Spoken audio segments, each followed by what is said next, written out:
Innovate processes and mitigate risk. For industry-specific strategies that meet your needs in South Florida, make EisnerAmper part of your solution. Visit EisnerAmper.com/solution. Good Greek moving and storage. Your superhero movers. Now, it's time for a little R&R. All into the bucket, lays it up and in. Ball game, Rizzo!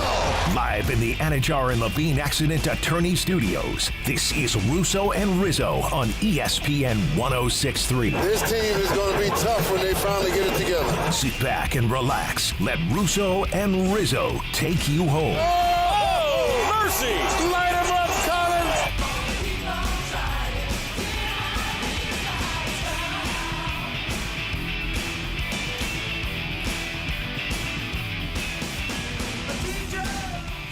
A Tuesday edition of Russo and Rizzo live here on ESPN 106.3. Colin Russo, Mike Rizzo, Christian Cat, of course, behind the glass, was at Yankee Stadium last night for Game 3 of the World Series. Yankees-Dodgers, a 4-2 final on that one. The Dodgers took that. Now take a 3-0 series lead. How was the game, my friend? You know, history, actually. World Series in the Bronx. How'd you handle it? Did you hang around Yankee Stadium before and after the game? Got there 3 hours before. Wow. Had to go to stands. You went to stands pregame? Did you go to Billy's at all postgame? Definitely not, right? No, vibes weren't high enough for a postgame. Had a 6 a.m. flight today, so it was a business trip. You went there for the game and pretty much the game alone, and didn't get the result I wanted.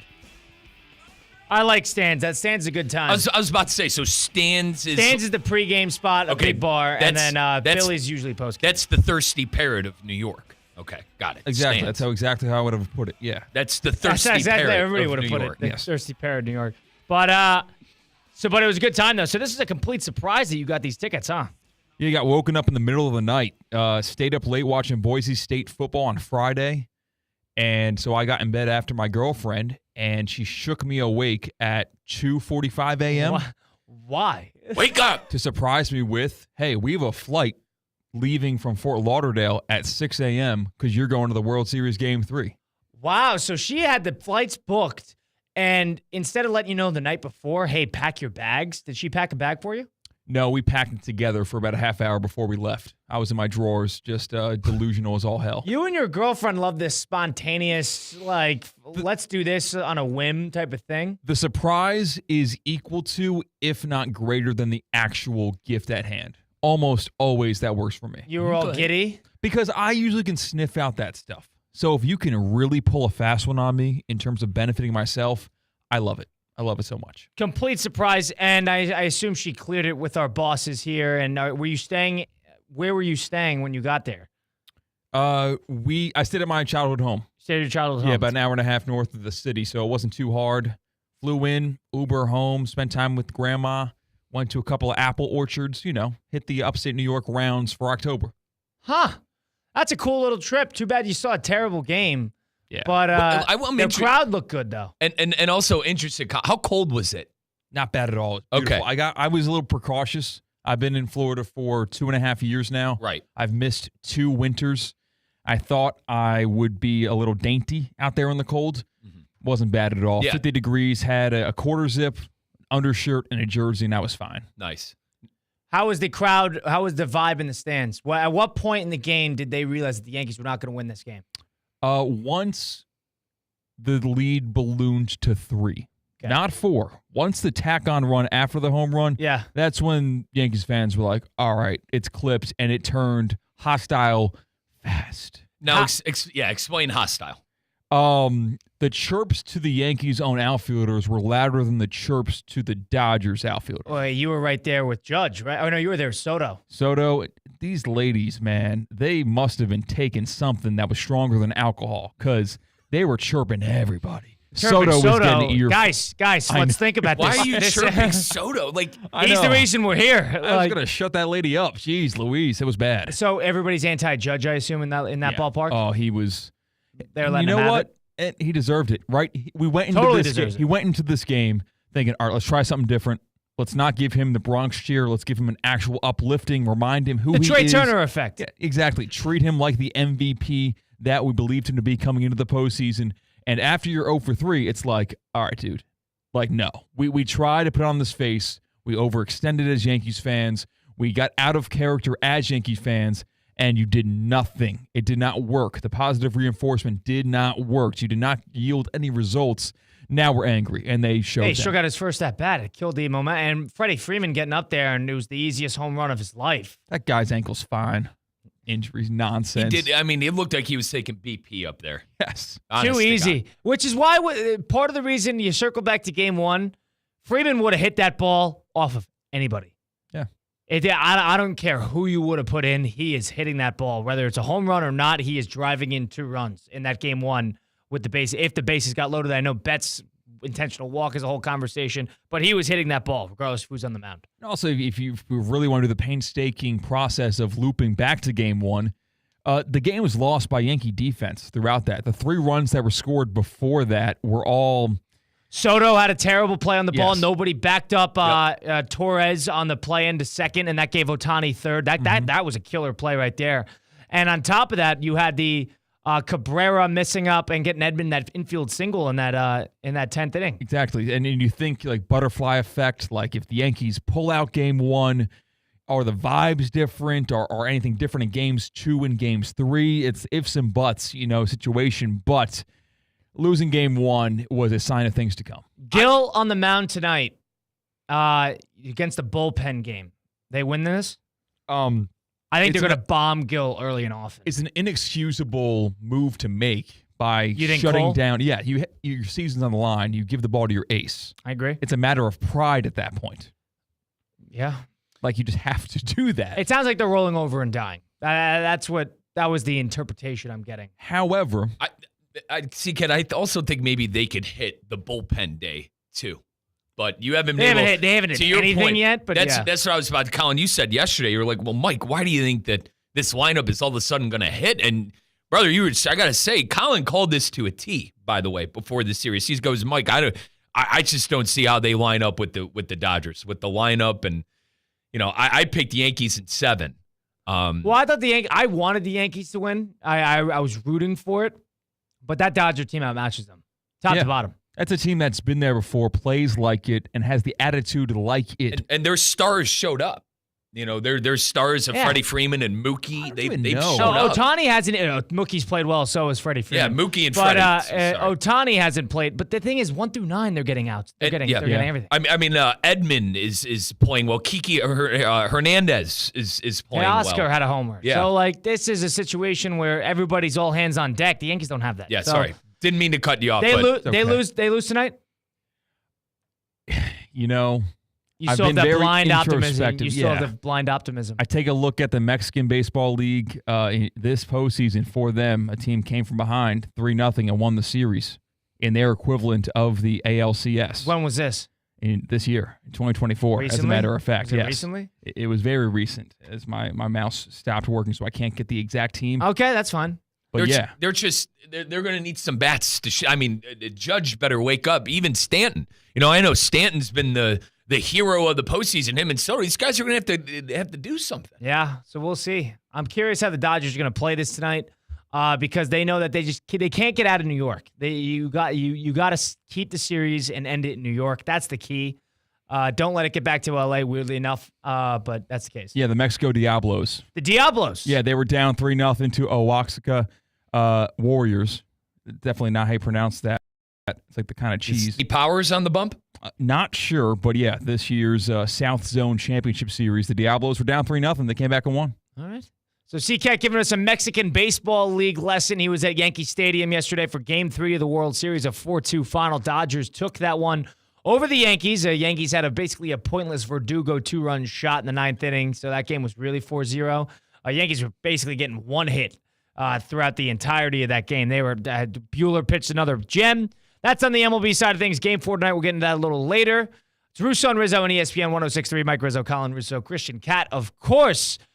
One thing that's interesting, C-Cat, and I don't think we've talked about this with you, is Mike and I are coaching a youth basketball team. Oh, I can't wait, C-Cat. And we have our first practice tonight, 7:30.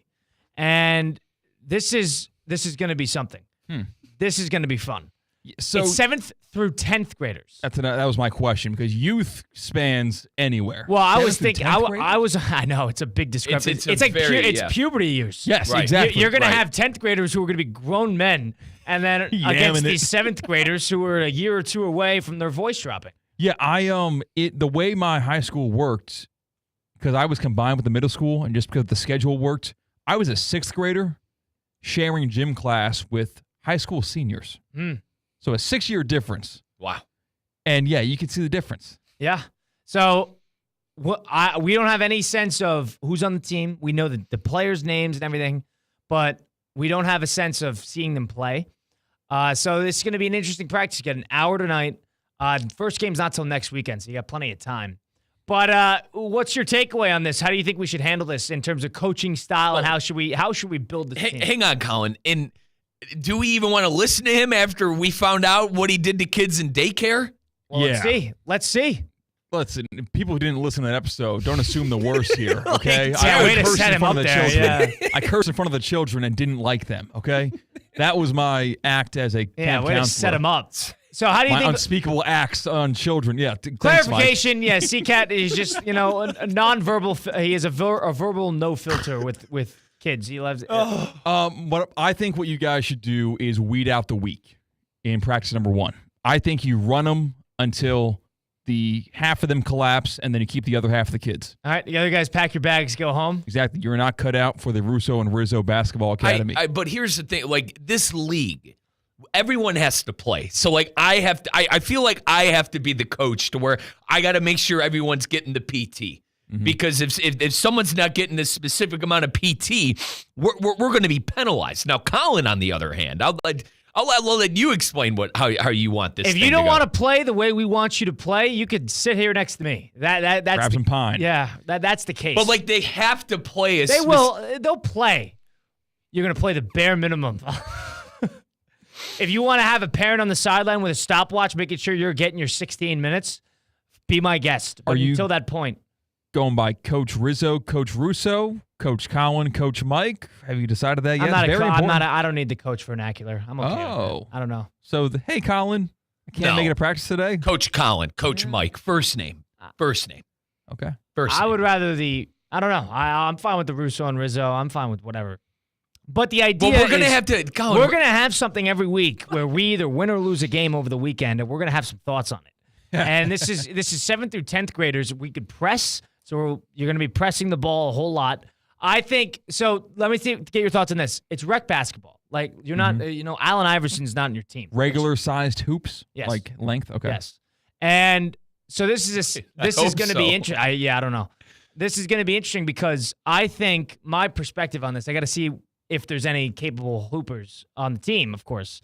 But this is going to be a situation in which I think defense is going to lead to the offense. If you have athletes in a rec basketball setting leads to offense. If you have athletes who can pressure the ball, rebound, and run, that's your offense.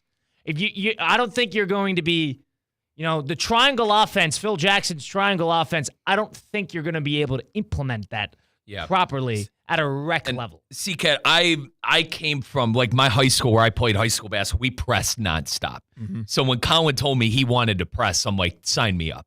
I know the press defense. I'm coaching, but I said I understand the press defense well. We're going to have we're going to be a well-oiled machine defensively. Now, to Colin's point, we got to see what we're dealing with offensively and which one of the kids is going to be the scorers. These guys are going to want to chuck threes. These guys, that's the case. That's not that. I'm sorry, man. That's not flying with me. We're not there to chuck 60-footers and then pretend to be Steph Curry. All right, that's not our offense. That's what they sound like. Right? What time are these games and what days? Saturdays. Guys, you some fans? Yeah. Yeah, I already told the office. There's opportunities here for some fun moments. Yeah. Our marketing manager, Jess, I already told Jess in a meeting today, I said, all are welcome. We need to find a rival. That will be big. Once we find a rival in the league, then you can start going after them. I have all my UConn sweatsuits, so I'll wear button down and dress pants. Yeah, you're gonna be dressed. You're gonna have Pat Riley one day. You're gonna do Coaches Against Cancer when they wear the poop shoes with the suits. No, I got the reincarnation of Bob Hurley over here. So I'm interested to see how Colin reacts to the kids tonight. So that style of play, like you mentioned, defense turning into offense, pressing, foot on the gas the entire time, I think that lends to cardio. You're going to have to actually run these kids. Yeah, well, I mean, the thing about the rec basketball is these kids are athletes. I'm assuming these kids play other sports. And that's because basketball is not their main sport, but they're all playing football. They're all playing. Exactly. We have a kid, he's not able to make it tonight because he's playing football, from my understanding. Yeah. So look at that. We already got an guys athlete. Are in shape. And hey, if it's 10 guys who they can't even dribble, but they could all press and run, we'll do 5 and 5. You go 3 minutes of incredibly hard pressing, then the other 3 come in. And you do 3, 3, 3, and you rotate. Like a hockey line shift. I like that. Yeah. If that's the case, it makes subs easy, get kids in and out. They should be gassed coming out of the game. Gassed. If you're not gassed, you're not coming out. Well, no, I don't like that. But if you're not gassed, you're doing something wrong. Yeah, you're not playing the right way. Okay. Jump balls, huge. Rebounding, outlet pass. That'll be fun. Yeah. I thought maybe of and this might be getting even too far into it, like flex positions on the fast break. Guy in the corner, guy in the wing, guy on the block. You look for the pass on the block. If he's not there, you swing it back around. Very simple stuff. What are the type of officials in these games? Good question. It's a great question. I was about to say that is the other coaches? The other coaches the other coaches are like dads. No, I'm saying are the officials in these games the other coaches? Now they're probably they're probably Kaiser. They might be Kaiser players, or they might be like actual basketball players, or hired coaches. I've seen youth leagues that have that. So I'm a little worried about Colin with the officials. Yeah, that's. I'm a little worried about my partner with the officials. How many missed calls will it take for you to pipe up? You know what the best part is? If there's a complaint, it goes to Steve Politziner, the GKB president, one of the founding fathers of this very station. It goes to him. So off of that, that's a green light. Do you want to know what I'm telling the kids, though? You don't talk to the refs. We do. You know, I don't want to see you arguing with the referee like that. That's my rule. The players do not argue. You're 16 years, 15, 13, 16 years old. All right? You're not arguing with the official. Leave that to us. So there's going to be complaints filed to the league office. From parents? Every Sunday. Fine. No, I'm saying from you about calls in the games. Oh, yeah. Complaints filed to Steve Politiner's office. I am a firm believer. I even played like this. Like I'm next play. Whatever. Bad call, next play. That's what I'm telling the kids. Now, Colin can They're not going to adopt that. That's the thing. You're not going to change. We don't practice every day. You're not going to change things like that. You're just going to have to kind of work around. It sounds weird, but we don't have enough time to there's not Coach Carter. We're going to mend these guys. And we're going to lock the doors to the gymnasium. All right. How much practice time do you have per week? So it's officially an hour weekly, the same time, but according to Politziner, you could adjust that and add practices if you want. How much percentage-wise of your practices are you going to allot to free throws? That's a good question. Good question. Today, I think. I mean, maybe we'll figure this out now. But I think in terms of actually a practice schedule, 888-760-3776. Yeah, we would love some advice. If you are somebody who has had experience coaching a youth team, basketball specifically, but you could do football, you could do soccer, baseball. Let us know. If there's any horror stories or, more importantly, advice you have to give us, whether it's dealing with parents, dealing with the kids, maintaining discipline, cardio, let us know. 888-760-3776. We'll take a quick timeout, give our thoughts on that, and a little bit of Anthony Richardson, who got benched in favor of Joe Flacco from the Colts. Stick around. It's Russo and Rizzo, ESPN 106.3. Live from the Anajar and Levine Accident Attorney Studio. Anajar and Levine Accident Attorneys. Call 1-800-747-FREE. This is ESPN 106.3. Hi, I'm Scott Smith with Sifball, Baez & Prather, Florida Injury Lawyers. As you have likely seen and heard, law firm advertising is at an all-time high. Attorney ads seem to be part of every radio and TV commercial segment. Some firms are even using paid actors and actresses to speak for them. At Smithball, Baez & Prather, we know that the decision to hire a law firm should never be based on advertisements alone. It is our past results and many positive 5-star reviews that we encourage you to read at smithball.com to learn more about our law firm. We have board-certified lawyers. We have lawyers listed in the best lawyers in America and in super lawyers. But most importantly, we have experienced lawyers located right here in Palm Beach County and the Treasure Coast that are ready to be your advocate and your voice, and fully prepared to start fighting for your legal rights today.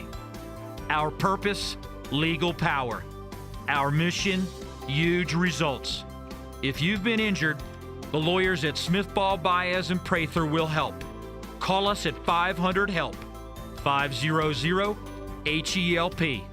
With Smithball, Baez, and Prather, help is just a local phone call away. Offices Palm Beach Gardens, Boca Raton, and Port St. Lucie. Experience football in paradise this fall at FAU Stadium. The Owls host the USF Bulls on Friday, November 1st under the primetime lights in beautiful Boca Raton. Tickets start as low as $20 to catch an AAC rivalry game on a Friday night. It's Florida Atlantic versus USF in a homecoming showdown you cannot miss. Friday, November 1st in Boca Raton. For tickets and more information, visit FAUsports.com. Florida Atlantic Athletics, winning in paradise. Calling all sports fans, grab your MVP card and head to Duffy's where you can catch all of the action. Not an MVP? Sign up for free and start earning rewards today. Duffy's is voted the best sports grill year after year with their award-winning burgers and wings. Don't forget about Duffy's famous 2-for-1 drinks all day, every day. And with over 80 TVs in every location, you'll never miss a minute of the game. Visit Duffy'sMVP.com to learn more. Duffy's, our game is always on. It's almost time for the 2024 Palm Beach County Heart Walk. Get your heart pumping November 9th at the Meyer Amphitheater and help our community raise awareness for heart health. Whether it's becoming a sponsor or bringing friends and family together for a Heart Walk team, any support makes a difference. This year, attendees can learn hands-only CPR at the walk and can even take interactive training when they sign up. Learn this life-saving skill to turn a nation of bystanders into a nation of lifesavers. Visit palmbeachheartwalk.org today.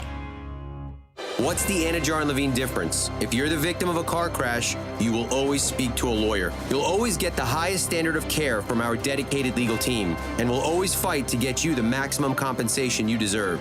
That's the Anna Jar and Levine difference. Call our legal team right now for a free consultation. Call 1-800-747-FREE. That's 1-800-747-3733. Don't wait. Call 1-800-747-FREE. In office, West Palm Beach.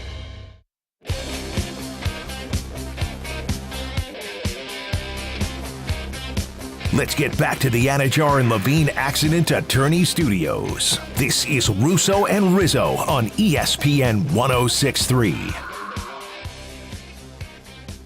Youth basketball, the season's upon us. Mike and I are coaching, so we got a whole lot going on. Got our first practice tonight, game starting next weekend. Two fresh coaches on the scene, looking to make an impact in the community, but also in the win column. If you are a former coach, a current coach, or an aspiring coach, and you have any sort of advice or horror stories or how to deal with something, anything to tell us that we should probably know going into the season, please let us know. Coaching 7th through 10th graders, the number to get into the show, 888-760-3776. That's 888-760-3776. Give us your thoughts. We start in Port St. Lucie. Jeff in Port St. Lucie, you're on Russo and Rizzo. What's going on, Jeff? Hey, how you doing, guys? Great show every day. Listen to you. Appreciate it, Jeff. Thanks, Jeff. I got no problem. I got quite a few baseball stories. I know you want basketball. I'm going to tell you the one thing that's always a problem: the parents. Whether it's trying to sneak players onto the team that don't belong there because of age or level of aptitude. I had a parent. I coached in church leagues. This kid spit on the court. I called timeout. I pulled him out of the game. Father says that's the best player on your team. I really don't care if he ever plays again. You can't disrespect the court, and it's disrespectful to the referees. I mean, you have that. In baseball, I had a kid who we could tell was he wasn't up to the challenge. Let's put it that way. And it had nothing to do with his ability. We practiced with him every day. He was, a little slow. We took him into the church we would toss the ball from 3 feet, 6 feet, 9 feet, 12 feet. And all the mother kept saying is, when is he going to play? I said, when he's ready, he'll play. Well, finally, we put him in the outfield, and the ball finds you. Hit him right in the nose, broken nose. There he goes to the hospital. Oh. Now, segue to the playoffs. We won in Queens, our division, and we're playing another division. And here's the mom. When's my son going to play? I said, he really hasn't played, and you saw what happened. I don't think he's prepared, but I'll get him in the game. This is a great story. So we're getting killed by this team. We were not anywhere near as good as them. The kids were throwing 7th grade curveballs, and we weren't touching them. So I told the kid, get ready. You're going to swing. I went up to the other coach. I said, do me a favor. Intentionally walk the kid, but don't make it seem that way. So he did it. The kid was never so happy in his life. Got on first base for the first time all season, put all the bad behind him, ran after we got a base hit.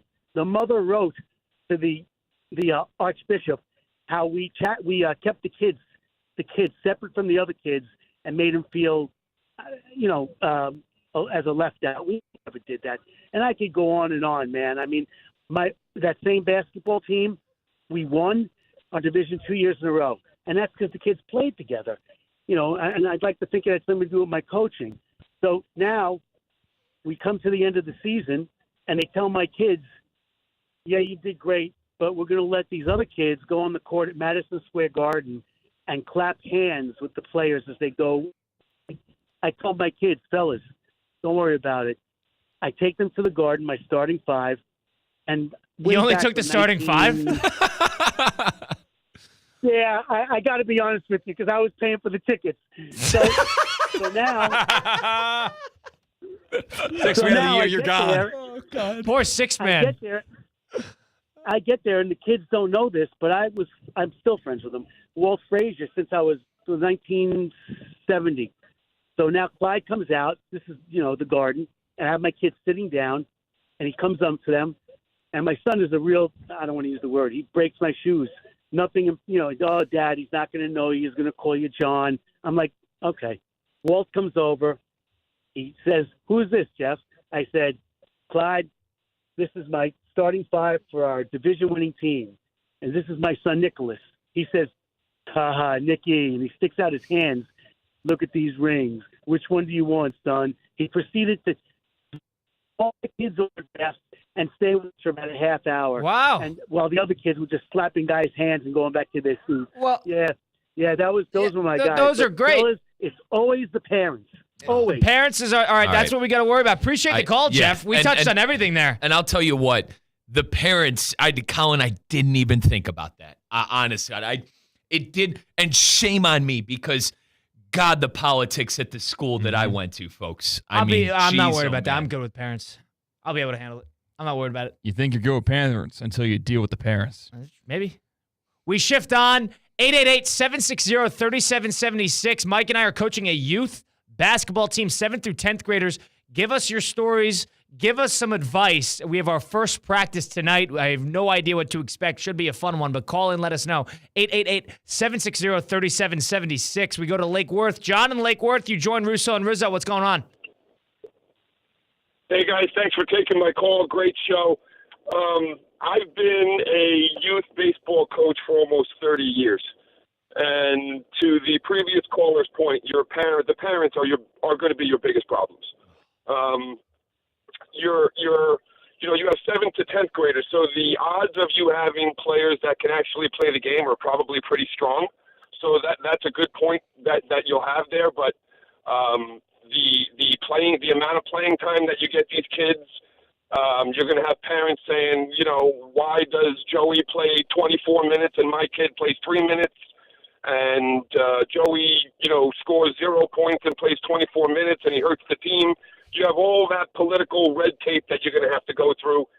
And in regards to the referees, as coaches, you still want to try to set a good example because, they're still kids to a certain extent. Right.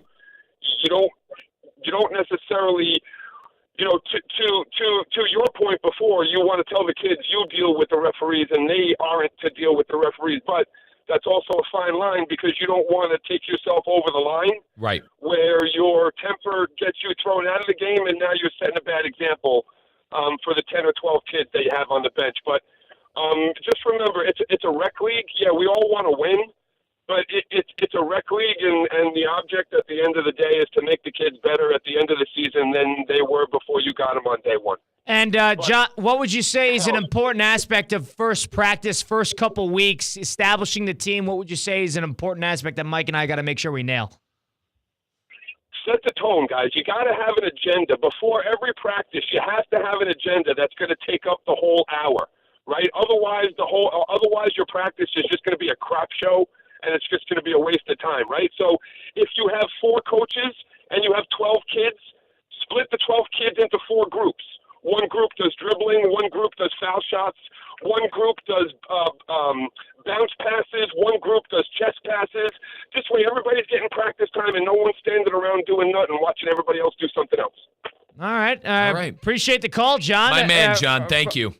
From Lake Worth, he seems like that seems like a multi-championship winning head coach. Correct. Right there. Seriously, station to station coaching on day one. That's good. He knew exactly what to tell us. Yeah, that seemed like a championship winning head Colin, coach. Right I think tonight I think we do an introduction.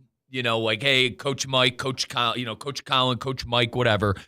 We have the kids introduce themselves. Hey, it's so and so. I'm from here. I go to school here. Yeah. I think we do that, and then after that. Do we install the press? Do we let them play? No, you let the kids shoot around a little bit. They'll shoot some baskets. But like they shoot, I feel like have them shoot around when they get there. Yeah, maybe have them shoot around. When they arrive, like in a drill format, like in a drill, go do some. Here's my thing. You don't even know who could dribble and can shoot yet. But my thing is like have them shoot around. Introduction. From playing as much basketball as I did growing up, Colin. I think 5-on-5 solves a lot. I know we might not have 5, so maybe it's 4-on-4 and one sits out, or you or I jump in and pass the ball around. But you know what's tricky is if you open with that, how do you segue out of that? If you're in scrimmage mode and all of a sudden these kids are running up and down the court, you cannot just like stop the practice and then get these guys doing drills. You got to go to the opposite way. You got to finish with the scrimmage. You got to finish. The last 30 minutes, I agree, we should be playing. Here's my thing, though. The reason I wanted to go into 5-on-5, number one, you got to see what you have. And number two, it gives us the opportunity to stop practice and show them what we want. If it's the press defense, if it's your Dan Hurley so what do you mean, stop in the middle of scrimmaging? Like after the bug, I'd be like, all right, guys. That doesn't work. You're not going to be able to stop in the middle of a scrimmage and they're going to process the install. That's not going to work, right? Why? Because all of a sudden then you're starting to play. Because then you're starting to play again. It's like any team you've ever played for. But then you don't play, install, play again. You just play. You install at the beginning. And then you play. I think we realized the biggest problem with this. You guys have to be on the same page at the practice. That's what we're doing right now. This has to be settled here. But like you don't first practice, you don't even know these kids yet. You don't even know what position these guys are going to be playing. You cannot just stop the play, install, and then try it from there. If anything, get these guys playing in like a recreational, easy setting where it's 3v3, 3v2, fast break. Get the ball moving up and down the court. See who's confident. See who's fast. Whoever's fast, these two are going to be at the top of the zone. And then you know that. And then you can work on, like, actually install stuff, and then you play for the last 30 minutes. Does that make sense? I don't know. I'm just curious. If you disagree with that, I've never played on a basketball team in my life where they stop scrimmaging, install, and then start scrimmaging. Like, for rec, the only time I played rec was during the spring. When AAU wasn't really in session, the teams that I played on, we would majority just scrimmage the whole time, honest to God. You scrimmage and you stop practice and you maybe say like, hey, let's call this the pick play or whatever. It was more or less we'd play 5-on-5 and the coach would have his inputs and that was really it. Right. But I don't think we need to play for an hour, right? Okay. What do you think? Scrimmage for what, 25 minutes? I think if you want to handle it that way, you're right. We have to do it at the end of practice. My question is, what do we do in the meantime, though, before the 5-at-5? Because I thought more or less we would scrimmage, stop, try to install what we want, have the kids see how it worked against each other. You do your introductions and you do a couple drills. We'll figure out a couple drills, whether that is, dribbling around, going up and down the court. You could do something like they get full court layups and jump shots going. You get them on either side. One guy rebounds, one guy gets a thing. You just get the guys' kids, their legs moving, and you can see who dribbles capably, the whole thing. I kind of like starting it off with the shoot around. Hey, I'm Coach Mike. I'm Coach Colin. Grab a ball, shoot around. We'll get you guys soon. I think shooting around before they say a word is that's big. before even practice starts. I'm talking about actual agenda. But while that's happening, you're up in the bleachers. You're actually observing. Yeah, but the thing is, I think you're on a tight schedule with that hour. You want to waste 10 minutes watching them shoot around doing nothing. If anything, get started. And then go into like a layup line situation where they're moving the ball back and forth. I just feel like this is just an easy way to see who, at least with the ball in their hand, is capable. And, these kids are going to be shy. They're not going to, you don't know if they're going to know each other. So just get them in a situation where they got to communicate, whether it's in like a 3-on-2 fast break format, and all of a sudden you're going back and forth, they're running, they get breaks here, they get breaks there. You can see who's confident with the ball. I don't know. I feel like that's a good evaluation thing. Like, think about this is an evaluation practice. Think about any tryout you've ever been to. You start with fast break drills. You stretch, you get your stuff together, and then you get going on, playing 3-on-3-on-3 or something like that to get the ball moving, get your legs moving. I maybe, and to Colin's point on that, maybe a layup line. You know what I mean? Yeah, maybe, of course. Open with that. Open layup line, and then we could get into your 3-on-3 stuff. Or something like that. I'm just thinking, like, let's let them play, and then maybe that's when you take a break, go get some water, and then we'll organize by setting up a press. All right, situation arises. You got a troublemaker, but he happens to be the best player on the team. I met the best player on the team. Steve Politano introduced me to him. Oh, what is this? This was over the weekend. I was picking up the clipboard and the basketballs and everything. And apparently he might, I don't know if any kids are listening. I don't know any, maybe somebody else is better. But I've heard he looks like an athlete. He looks like a good kid. So is this one of those quotation marks 10th grader where he actually No, is he's a no graduate ringer. student He's no at ringer. Harvard? Yeah, No. he's no ringer. You see the best C-Cat sounds like I got a stud, man. Sounds like I got the best player in the league. I think it's a situation where if we have these guys and there's a troublemaker in the bunch and a class clown, like, we're too young. It's not like a teacher. It's not like you're challenging. Like, you got to relate to these guys. We're not necessarily don't want to be that overarching authority figure. You could ask them tell us some of your favorite teams. Right. And if you want to challenge them, we'll be like, all right, you guys want to be good, and then get a sense of that. Do you guys actually want to be good and win games? And they're like, if they say yes, all right, then, well, who's your favorite team? He's like, Tennessee. Why is Tennessee good? And he's like, oh, I love Tennessee because they play great defense and, they could always hit the three and they always got a defensive-minded point guard. Okay. Why is UConn always good? And then you could, if they're basketball fans, they're going to understand that you got to do this to win. Might be overestimating the intelligence level of 7th to 10th graders. For basketball? In general. Dude, here's the thing. 7th through 10th grade, you live your sport team. You know what I'm saying? It's your life. I think you're going to get a lot of NBA fans. Yeah, in 7th grade, when the Buckeyes lost to LSU in the championship, I was inconsolable. I didn't even want to talk to anybody. Didn't you go, being a mega fan of the teams we were and where I grew up, when our teams lost, we didn't want to talk to anybody. We didn't want to talk to anybody. You got to emulate a college team, not an NBA team. That's a big discrepancy. If they're an NBA fan and they love Ja Morant, you're not Ja Morant. Let's get this out of the way. Let's establish the fact that you are not Ja Morant. You are not Steph Curry. You are not Devin Booker. Let's set the record straight. So don't play like him because you are not him. College teams, that's a little different. That's where you can kind of utilize team building. Colin, we have to shut down if they're chucking threes, brother, we got to shut that down. I can't. That's why you do Coach Carter. You can't dribble. I can't. How about that? We'll play offense. You cannot dribble. I cannot. Or dribble limits. Dribble limits. No threes. You shoot a three, you go up and down. I cannot stomach if these kids are going to be pulling up from NBA range. I cannot stomach that. I find it so funny how you got an issued clipboard. Yeah. You give you a whistle too? Yeah. No whistle. That's why I said I need a whistle. No whistle. I want a whistle. No whistle, but I got a clipboard with the marker. And then I got a it's like a police officer then issued his firearm. Fine, you've and made then, past the test. And I have 2 outdoor basketballs. They're in the trunk of my car. Don't abuse the clipboard. Right. I need a whistle. I was telling Colin I might have to stop at a No Names Please sports store to get a whistle. But what coach doesn't have a whistle? There's 4 courts at this place that we're at. I mean, you're probably going to be impeding on other practices then. But we'll continue this. I'm curious to see what people say about this. We'll open up the phone lines a little later. I want to get some former coaches' thoughts, some advice. Mike and I, of course, are running a 7th through 10th grade. I don't think there's a lot of 9th and 10th graders, which is why they expanded it to, it used to be 7th and 8th. So I think that's why. But Mike and I are running a 7th through 10th grade boys basketball youth team at a rec league in the area. And we got our first practice tonight. So we got a big day, but more importantly, we got to speak with Mike Tannenbaum, the ESPN NFL insider, former GM of the New York Jets and vice president of football operations for the Dolphins. I got to get his thoughts. Anthony Richardson has been benched in favor of Joe Flacco, whether this has his statistical stuff, whether he gets hurt too much. He's a little too unproven. The Colts are actually solid. Of course, taking himself out of the game on Sunday. We'll get to that and more next. Stick around. Russo and Rizzo, ESPN 106.3.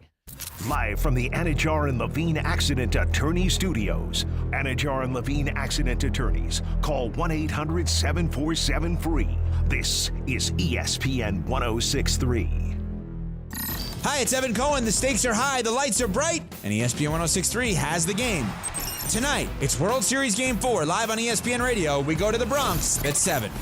So stay tuned to ESPN 106.3 and let's witness history together. Hey, it's your boy JC reminding you to go on YouTube right now. Hit subscribe on Questionable Call with Josh Cohen. Brand new episodes Monday, Wednesday, Friday. The best from sports, stupidity, and social media. Exclusive on YouTube. Questionable Call with Josh Cohen. Hit subscribe now. Tired of being sidelined by a sports injury? Get back in the game with Baptist Health Orthopedic Care. Whether you're a professional athlete or even a weekend warrior, you can get back to doing what you love with our compassionate orthopedic team. Experience a new level of care and get back to your best. Welcome to being treated like a pro. Make an appointment today at baptisthealth.net/ortho or call 833-556-6764. You've got so many chances to win big on Hard Rock Bet.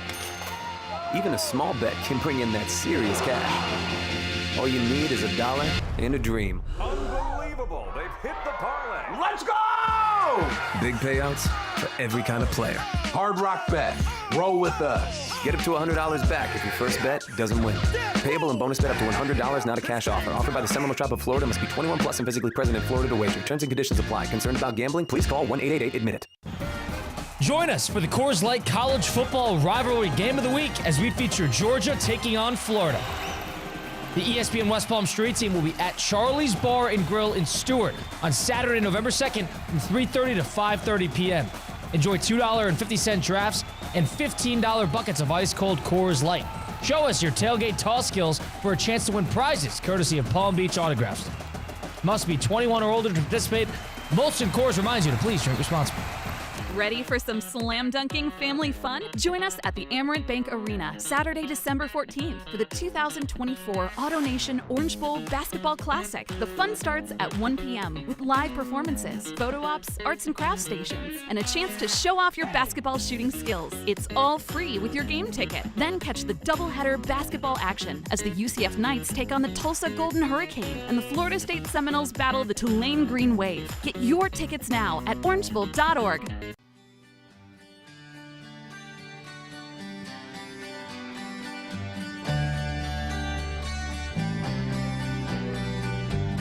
Let's get back to the Anajar and Levine Accident Attorney Studios. This is Russo and Rizzo on ESPN 106.3.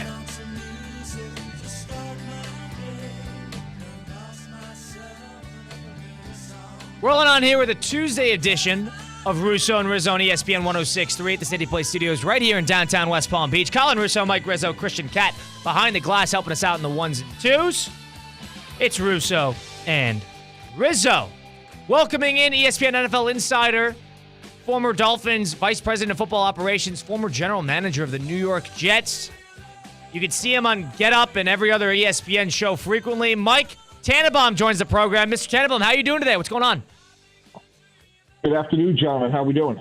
Excellent. A whole lot going on the sports side of things. And I'll tell you one thing. You love the Commanders. You love Jaden Daniels. They keep on winning. But we'll start with the elephant in the room. Let's get this out of the way. Anthony Richardson, for a slew of reasons, has been under fire in a lot of senses. And now Shane Steichen has made the decision to bench him in favor of Flacco. I want to get your initial reaction to that before we dive in. Go right ahead. Yeah, I don't think it's a death sentence by any stretch. You know, developing a quarterback, look, guys, we've seen this year, Baker Mayfield, Geno Smith, Sam Darnold resurrect their careers with second and sometimes third chances. So, Anthony Richardson can't complete the ball over 50%. He can make throws nobody else on the planet can, but boy, does he blow layups. So I think developing quarterbacks is never a straight line. And what Anthony Richardson has to do is, take a deep breath and learn from this and try to, grow. And I think his intangibles will either make or break his career. Is there still a worry on the injured factory too, Mike, with his injury history? Yeah, Mike, a very fair point because, he's a big target, and to have sustainability, you have to be able to make people miss, and he could run people over. But, yeah, I think it's a totally fair point about, the sustainability of the way he's built because he is a big man, a little bit like Josh Allen. Josh Allen's a big contact player because Josh Allen can't make you miss. He tries to run through you, and those are people that you worry about long term. Yeah, this is another situation that I think could be differentiated from how the Panthers handled Bryce Young for a couple of reasons. Number one is that this team is competitive. This team is 4-4 in a pretty open AFC. They have every chance to make the postseason. You don't necessarily want to put your players in a position where they're waiting around for this quarterback to figure it out when they're in position to get to the postseason. That's number one. But number two, I think from my perspective, I have my own opinions, but from somebody who's been in buildings involved in decisions like that, whether it be moving on from quarterbacks or, benching this guy, deciding when he should play, what do you think was the deciding factor here? Was it a mixture of everything? Was him taking himself out of that game against the Texans on Sunday just another, the last domino to fall? Or is this a situation in which this guy kind of stinks? We don't even know if we have a future with this guy, and Flacco is right here and ready. Probably a combination of all the above, but I think fundamentally, I know from running teams, it's the locker room that keeps the checks and balances more than anything else. So when players are looking at the head coach or the GM saying, hey, you would hold me accountable if I'm not playing well, a little bit what was going on in Cleveland, with Deshaun Watson before he got hurt. Players at some point say, hey, we understand there's a contract or there's a first-round pick, but this player isn't holding up his end of the bargain, and that's not fair because you would hold me to a very high standard. Mike, can this team make the playoffs with Flacco, the Indianapolis Colts, after this change? I think it's a fair question. Look, 7 teams make it. I think 2, maybe 3 come out of the North. 2 will certainly come out of the West. The East is struggling right now. I think they have a puncher's chance to be in the top 7. Interesting. Mike Tannenbaum, ESPN NFL Insider, joining us now on Russo and Rizzo on ESPN 106.3. Mike, a bunch of things happened over the weekend, a bunch of good games, especially in that early slate. But another one I wanted to talk about is the local Miami Dolphins. Tua Tagovailoa back at quarterback here. There's definitely a jolt in that offense, but they suffered yet another loss in relatively ugly fashion in that second half. The Dolphins now 2-5. Tua played pretty good, not great. And now they're 2-4 here. Is this a situation where the Dolphins can even be sellers? Is this a look to next season type of thing, or try to scrap together a season here? I'd be surprised if they were sellers, just given everything else they've done in the last 2 years. I thought Tua looked good, not great, as you mentioned. What's hurt them is, Chubb's not ready to come back yet. Jalen Phillips is out for the year, and, they're bringing Chop Robinson along, but, they've had problems generating pressure. So that, to me, is where the focus is on the other side of the ball. And, this is going to be a really important game for them going up to Buffalo. They've already lost to Buffalo once this year. You don't want to get swept within your division. Specifically with the Dolphins, Mike, obviously the quarterback issue with Tua being out was a problem, but what else, in your opinion, is plaguing this team other than Tua not being around the last couple of weeks? They lost a couple of good linemen on both sides of the ball. Robert Hunt, went to Carolina. Christian Wilkins went to Vegas.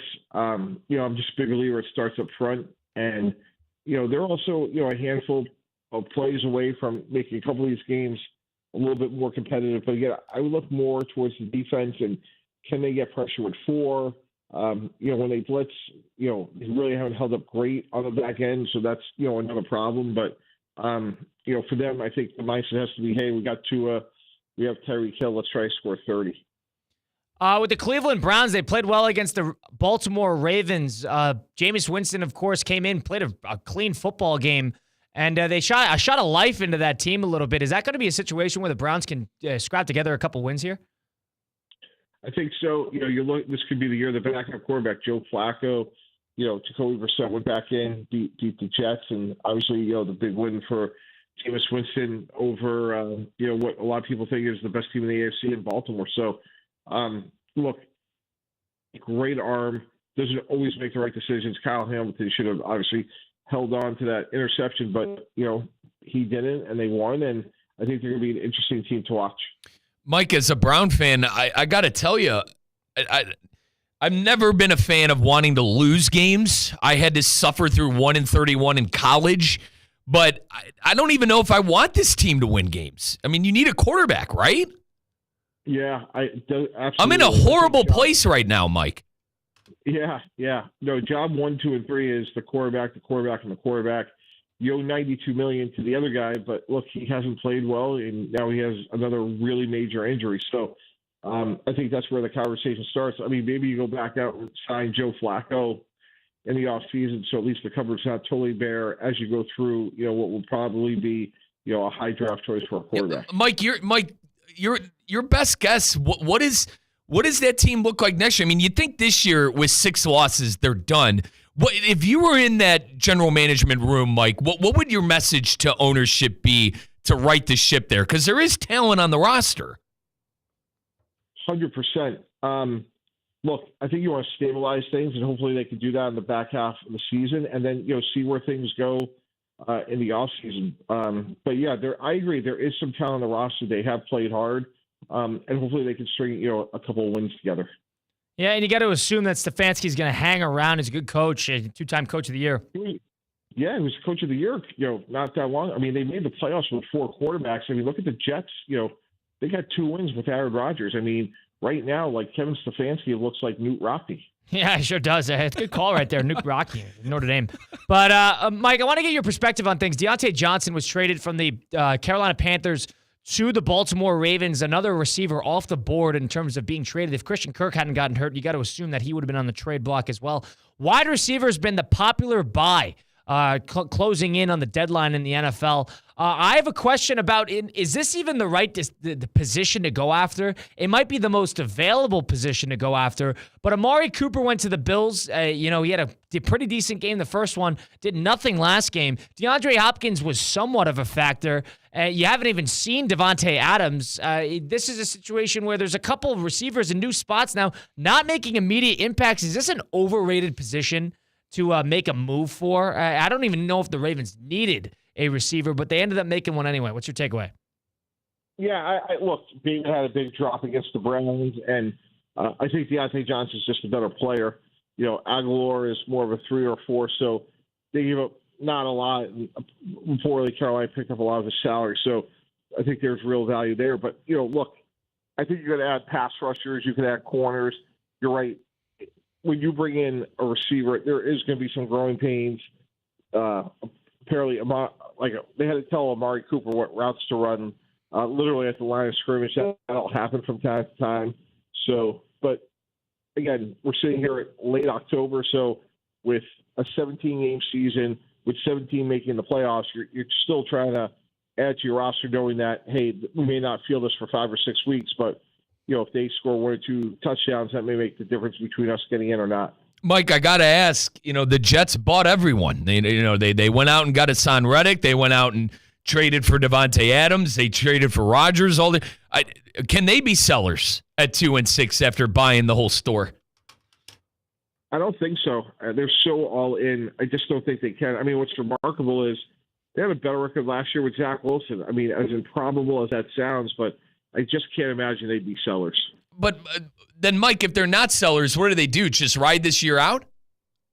I think so. I think you got to hold on, and hopefully it gets better. I think they're second to last right now in sort of like the conference standings as it relates to the playoffs. So they got a long way to go. Look, go win 1 game and just go from there. That has to be the message with the Jets. Last thing for me on the Jets, Mike. Your best guess.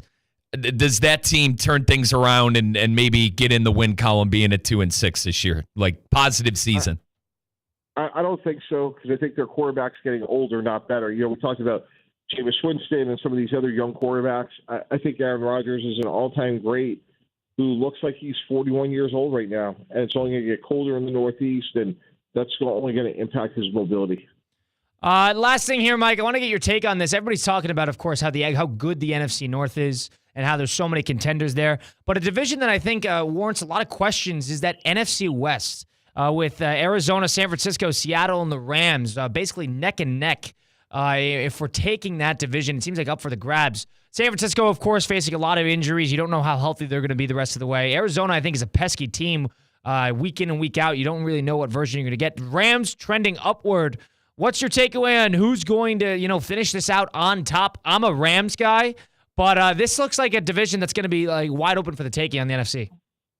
Yeah, I'm going to go with the 49ers because, we just went through the trade deadline, guys. Like, Christian McCaffrey at some point is going to help this team, and he's maybe the best non-quarterback in the NFL. So I think he'll have a chance to dramatically impact, this year's, sort of like pennant race. But to me, they're not going to get Ayuk back. They've had some other injuries, but of all the players we're talking about on the sidelines, I think McCaffrey could have the biggest impact. So you think you're not in on the Rams then? No, I still think they're got a couple pieces they're missing. I like the two defensive linemen, Verse and Fisk, but I think their secondary is a little suspect. Tre'Davious White hasn't worked out. They're letting him seek a trade, so I like them, but the 49ers are better. All righty. Mike Tannenbaum of ESPN NFL Insider joining us now. I appreciate you taking the time, Mike. We'll enjoy the weekend, and then we'll talk next week, all right? Thank you. Thanks, Mike T. You got it. Mike Tannenbaum, ESPN NFL Insider, former Jets GM, joining us there on Russo and Rizzo. Should have asked him about being a head coach. God, Colin. I don't know thought if he about has. it. I know he has got a kid who's I thought to be a long snapper on a Division I program, too. Colin, I thought of that as soon as he said thanks, guys. Yeah. We'll take other calls, 888-760-3776. The number to get into the program, that's 888-760-3776. Layup lines, a little three-man weave. Well, we're coaching a youth team. We got to figure out how to put together a schedule here, an agenda. We'll do it. We'll come up with something in break, come back with it. I also want to give everybody's take on the Anthony Richardson situation. We alluded to it a little bit. I think this is a different situation comparatively to Bryce Young. I want to get our thoughts on that. We want to get to some 5 and 5 next. Stick around, Russo and Rizzo. Come back after this short timeout. Anajar and Levine. Call 1-800-747-FREE. That's 1-800-747-3733. ESPN 1063. WUUB Jupiter, a Good Karma Brands radio station. Theo here. EDS is yes. You've heard me say that over and over. So I need you to keep this website in mind too. EDSIsYes.com. For the most trusted AC specialist here in Palm Beach County, EDSIsYes.com. For 24/7 support, EDS is a trained comfort specialist. It's hard to stop a train. There are so many reasons why EDS is yes when it comes to your air conditioning and plumbing. EDSIsYes.com. That's EDSIsYes.com. I'm Wendy Sartori-Link, your Palm Beach County Supervisor of Elections. Tuesday, November 5th is Election Day, and the polls are open 7 a.m. to 7 p.m. Find where you vote at votepalmbeach.gov. Remember to bring your photo and signature ID. If you still have a mail ballot, you can either vote in person at your polling location, drop it off at one of our drop-off locations during designated hours, or bring it to our main office by 7 p.m. on Election Day. It's an honor to serve and ensure your vote counts. See you at the polls. Sponsored by the Palm Beach County Supervisor of Elections Office.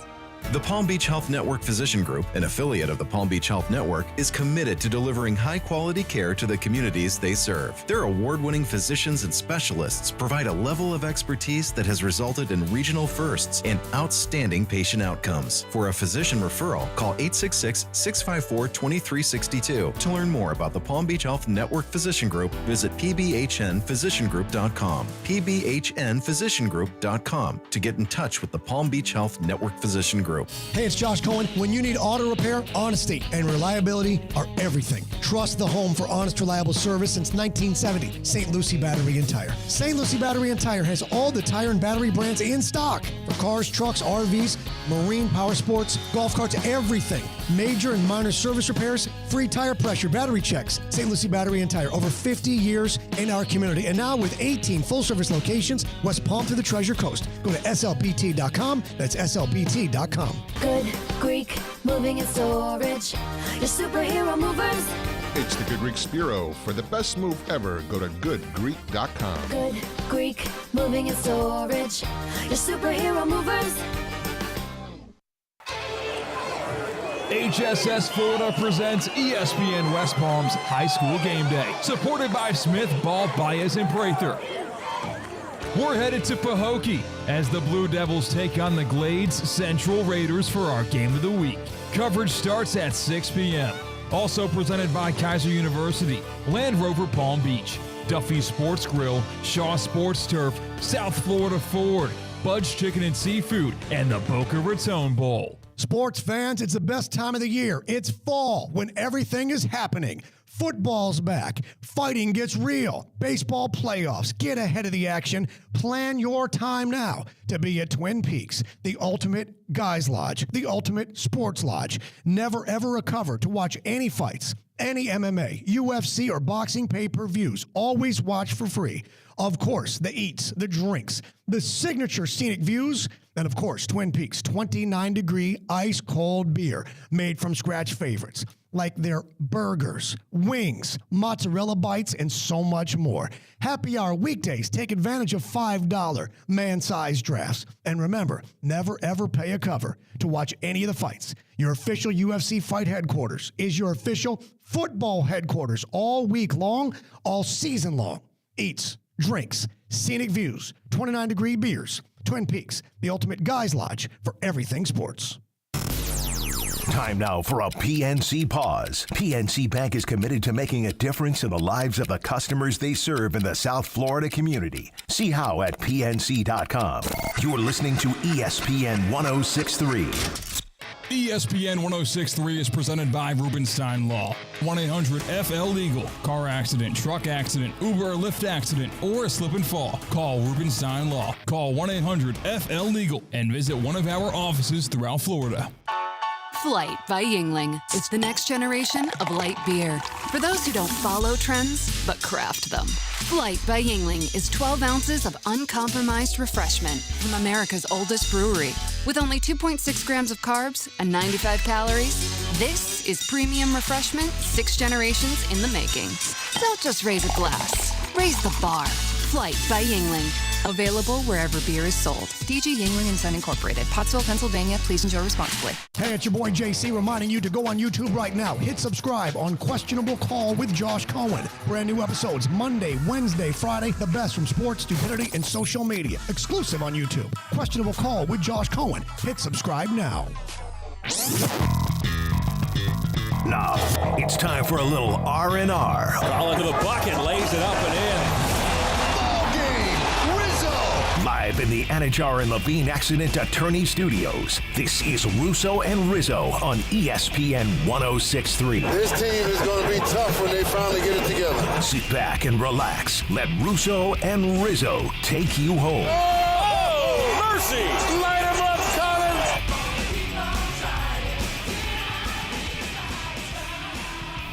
Anthony Richardson, Colts first-round pick from a year ago, benched 10 career games, something like that. Benched for Joe Flacco. The Colts sitting at 4-4. Anthony Richardson has been a mixed bag, so to speak, to say the least, so far in his career. Only had like 13 games started through high school and college, or through college, and got a first-round pick. You know, he athletically as talented as anybody, but clearly something's missing in terms of, you know, the screws all coming together for the makeup of a quarterback in the brain. And that seems to be the problem with him. But I want to get our thoughts on that. It's Russo and Rizzo on ESPN 1063 from the City Play Studios in downtown West Palm Beach. Colin Russo, Mike Rizzo, Christian Cat, of course, behind the glass. 888-760-3776, the number to get into the program. That's 888-760-3776. So we talked about this a little earlier in the year with Bryce Young getting shifted back to the back burner in favor of Andy Dalton for the Carolina Panthers. I'm not on the team that this is a similar situation, but it's awfully similar that this is sort of a new wave here, that coaches are not afraid to turn away from their first-round picks in favor of veterans, whether it be for experience or just not playing well. I liked your take of this is different because Indianapolis is actually good. They can win games. Carolina's awful. Indianapolis is 4-4. What did Mike T? We talked to Mike Tannenbaum last segment. He said he gives him a pretty fair chance of making the playoffs, and I would agree with that. I love their coach. I love Steichen, and I think that this team has what it takes. And let's call it for what it is too.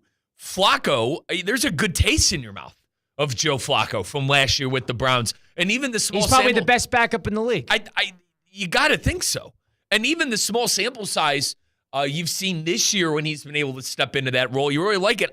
Colin, I'm not sure if Richardson is a franchise quarterback. I think Richardson needs to do a little growing up. Like the whole taking himself out of the game. Which is one of the biggest jokes I've ever seen on an NFL with field. You. Like you can't, brother, you cannot do that. And I think maybe this could be a move by head coach Shane Steichen to kind of like sit him down and go, listen, we got to turn you into a professional. We got to turn you into a quarterback that the team wants to rely on, that's someone that the team can go to. Like, Mike T brought up the locker room, too. That's a good shout. Like, does the locker room want to trust a guy who's been to the playoffs last year and won a Super Bowl? Or are they going to trust the guy who physically took himself out of the game? And, Colin, did he say a prayer on the sideline? It looked like he was praying, which was a stupid part. But then he said he was, after postgame, he was resting. He was tired. It was 3rd and 20 in the red zone. You can't do that. You can't do that. And I think there's a lot of growing up to do from Anthony Richardson in Indianapolis. Hey, listen, my last take on this. Fair play to Shane Steichen for doing this. I give him fair play to the old gaffer for doing this. People who want to bash him have no idea how bad he has been. 44% completion percentage. Colin, we saw this in college.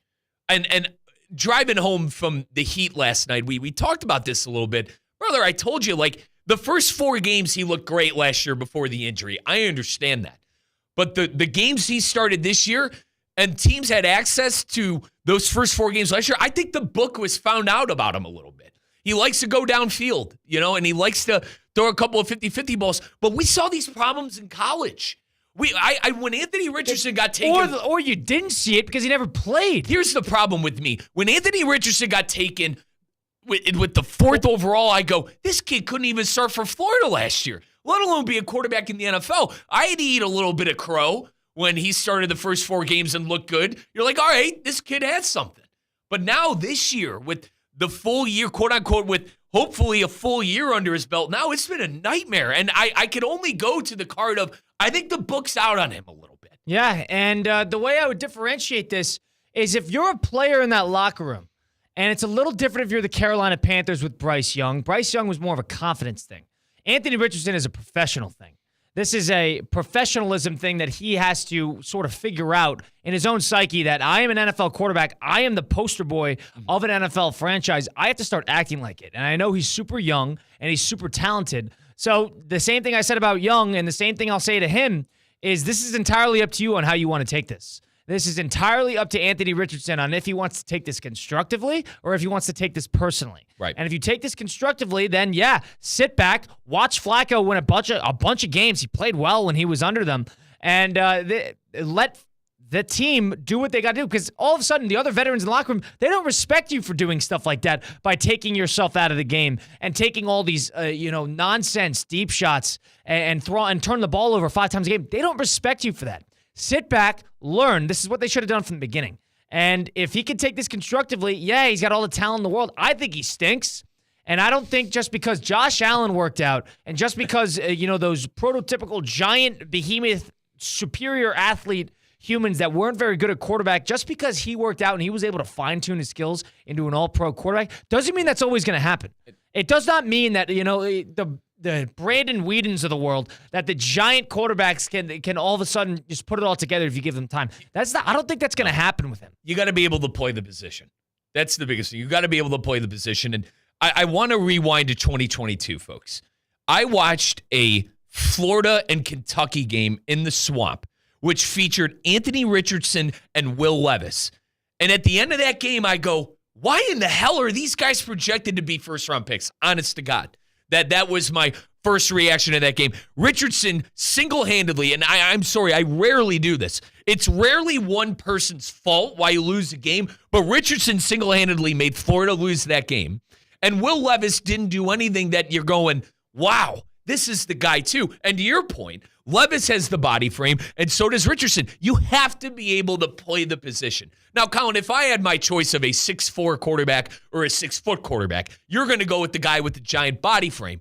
But I love the point that you brought up. You got to be able to play the position.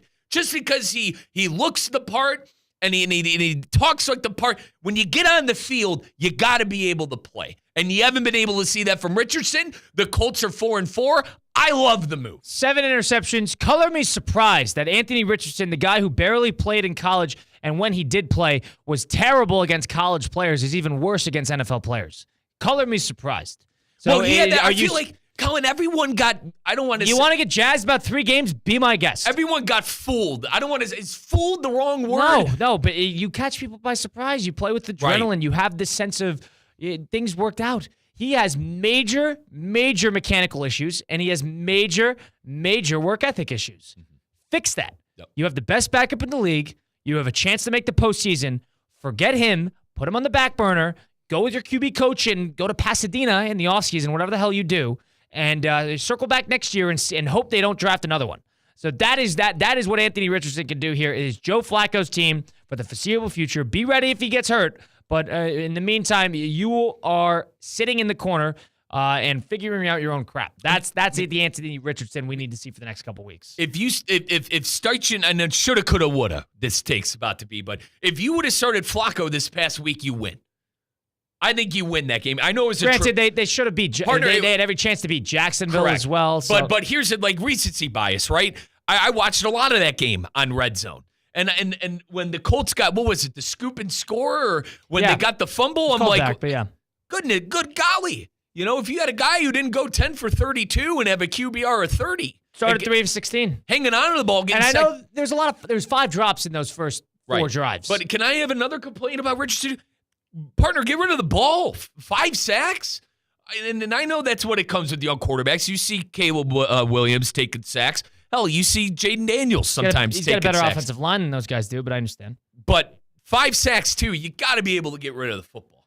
He sails it. He is entirely, it's an erratic arm. It does remind me in a lot of ways of Allen, his rookie year.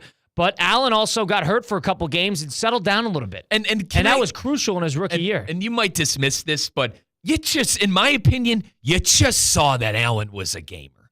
Like, you just saw that Allen had a lot of issues. Allen had a lot of but issues. He didn't back down from a challenge. You loved it. I agree. He did. Allen was willing to take the punch on the chin.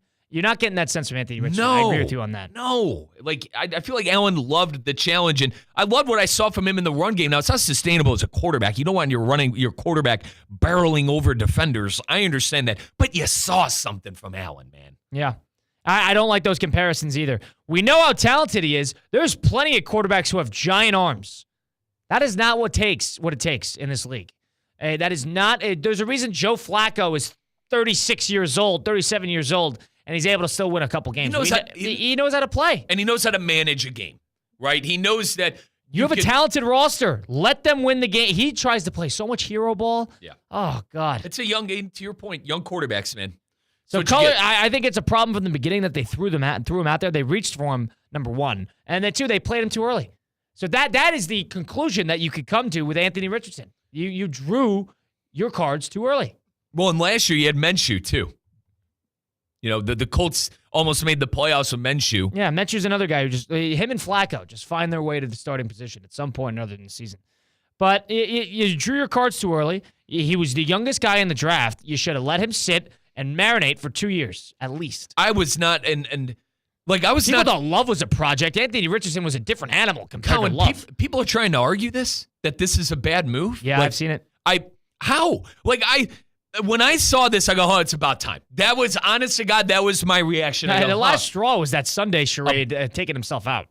I go, about time. And I know I already said fair play to Steichen, but even fair play to the Colts front office for even getting Flacco in the building. Because as a Brown fan, I was a little upset they didn't bring him back. You're coaching for jobs, and Chris Ballard, the GM, you want a job in next year, and he's a big analytics guy. Let your analytics tell you how good Anthony Richardson is doing. Right, and you got a solid run game. I know the O-line needs work, but Jonathan Taylor is damn near a shoe-in to go for 100 and a touchdown every single game. Yeah, and you're 4-4. You know what you have to do. In a bad conference. If 100% the right move. I cannot believe people would think otherwise. And hear me out on the Flacco business. You have a great running back in Jonathan Taylor. Look what the Browns did with Flacco last year. They ran the hell out of the ball with their good offensive line. They're decent. I know Chubb got hurt, but Jerome Ford was strong. Strong was strong as well. Like, carbon copy what the Browns did last year with Flacco. Yeah, run the football, play smart. He could still swing it. But I saw Flacco throw, that gaunted Bear defense that everyone loved last year and this year. I saw Flacco throw for 200 yards and a quarter and lead the Browns to a win. So, I like I said, my reaction was it's about damn time with this move. 888-760-3776, the number to get into the program, Russo and Rizzo. 888-760-3776. We'll invite C-Cat into the program a little bit after the timeout and do a little 5 and 5. Stick around, Russo and Rizzo, ESPN 106.3. Live from the Anajar and Levine Accident Attorney Studios. Anajar and Levine Accident Attorneys. Call 1-800-747-FREE. This is ESPN 106.3.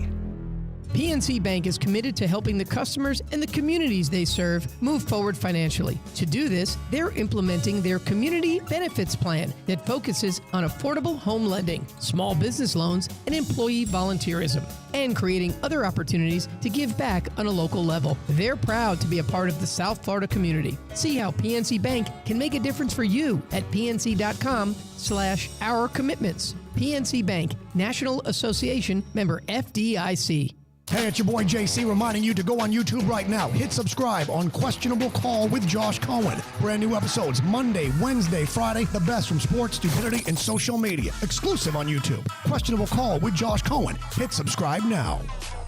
ESPN 106.3 is presented by Rubenstein Law. 1-800-FL-LEGAL. Car accident, truck accident, Uber or Lyft accident, or a slip and fall. Call Rubenstein Law. Call 1-800-FL-LEGAL and visit one of our offices throughout Florida. Wendy's breakfast burrito has an entire breakfast in every bite. Fresh cracked eggs, seasoned potatoes, American cheese, cheese sauce, and sausage or bacon. So the first bite is like fresh cracked American cheese, bacon. And the second bite is like fresh cracked American cheese, bacon. You get the idea. And now, get yours with $1 any size soft drink. Gotta be Wendy's. Limited time only. Price and participation may vary. Not valid in a combo. Exclusions apply.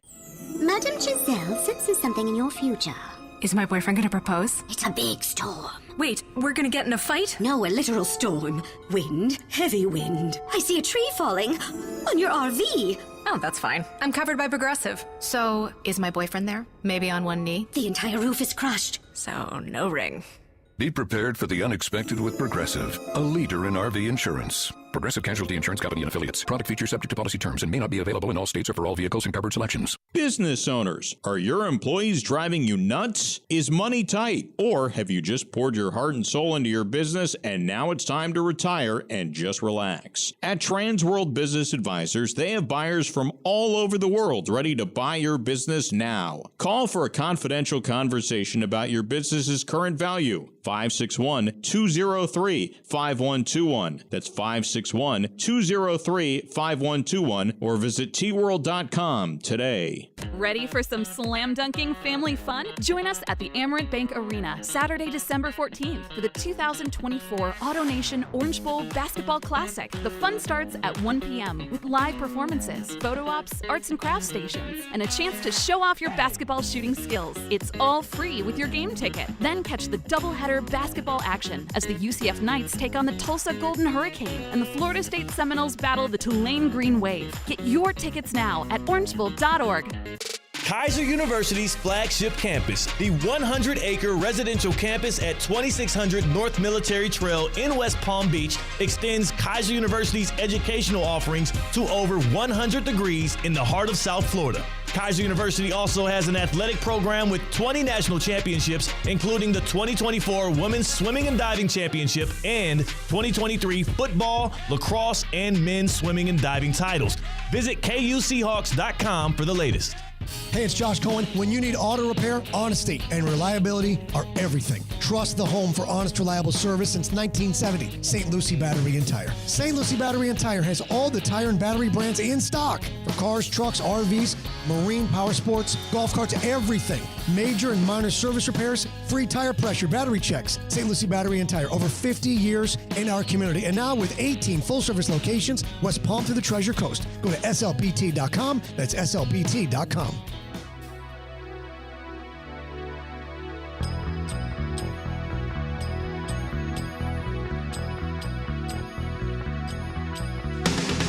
Let's get back to the Anajar and Levine Accident Attorney Studios. This is Russo and Rizzo on ESPN 106.3. Russo and Rizzo on a Tuesday edition right here at the City Place Studios at ESPN West Palm. Also Mike Rizzo, Christian Cat, of course, behind the glass. Another week of NFL football has came and went. A lot of bad teams, but a lot of teams that are middle of the pack as well. Monday Night Football happened last night. The Steelers took down the Giants 26-18. Giants had a chance there at the end of the game to drive for the win. Ended up throwing an interception. The Steeler defense shows up in a big spot once again. Steelers moved to 6-2. That's where the action was yesterday.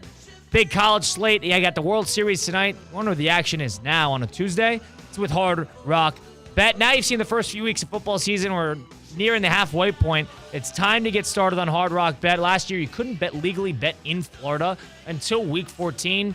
Now, entering week 9, really, it's time to get started on Hard Rock Bet because there's so much to bet on. Don't forget, you can bet on college football. College basketball starts next week. You could do that. You got the NBA, which is in full swing now.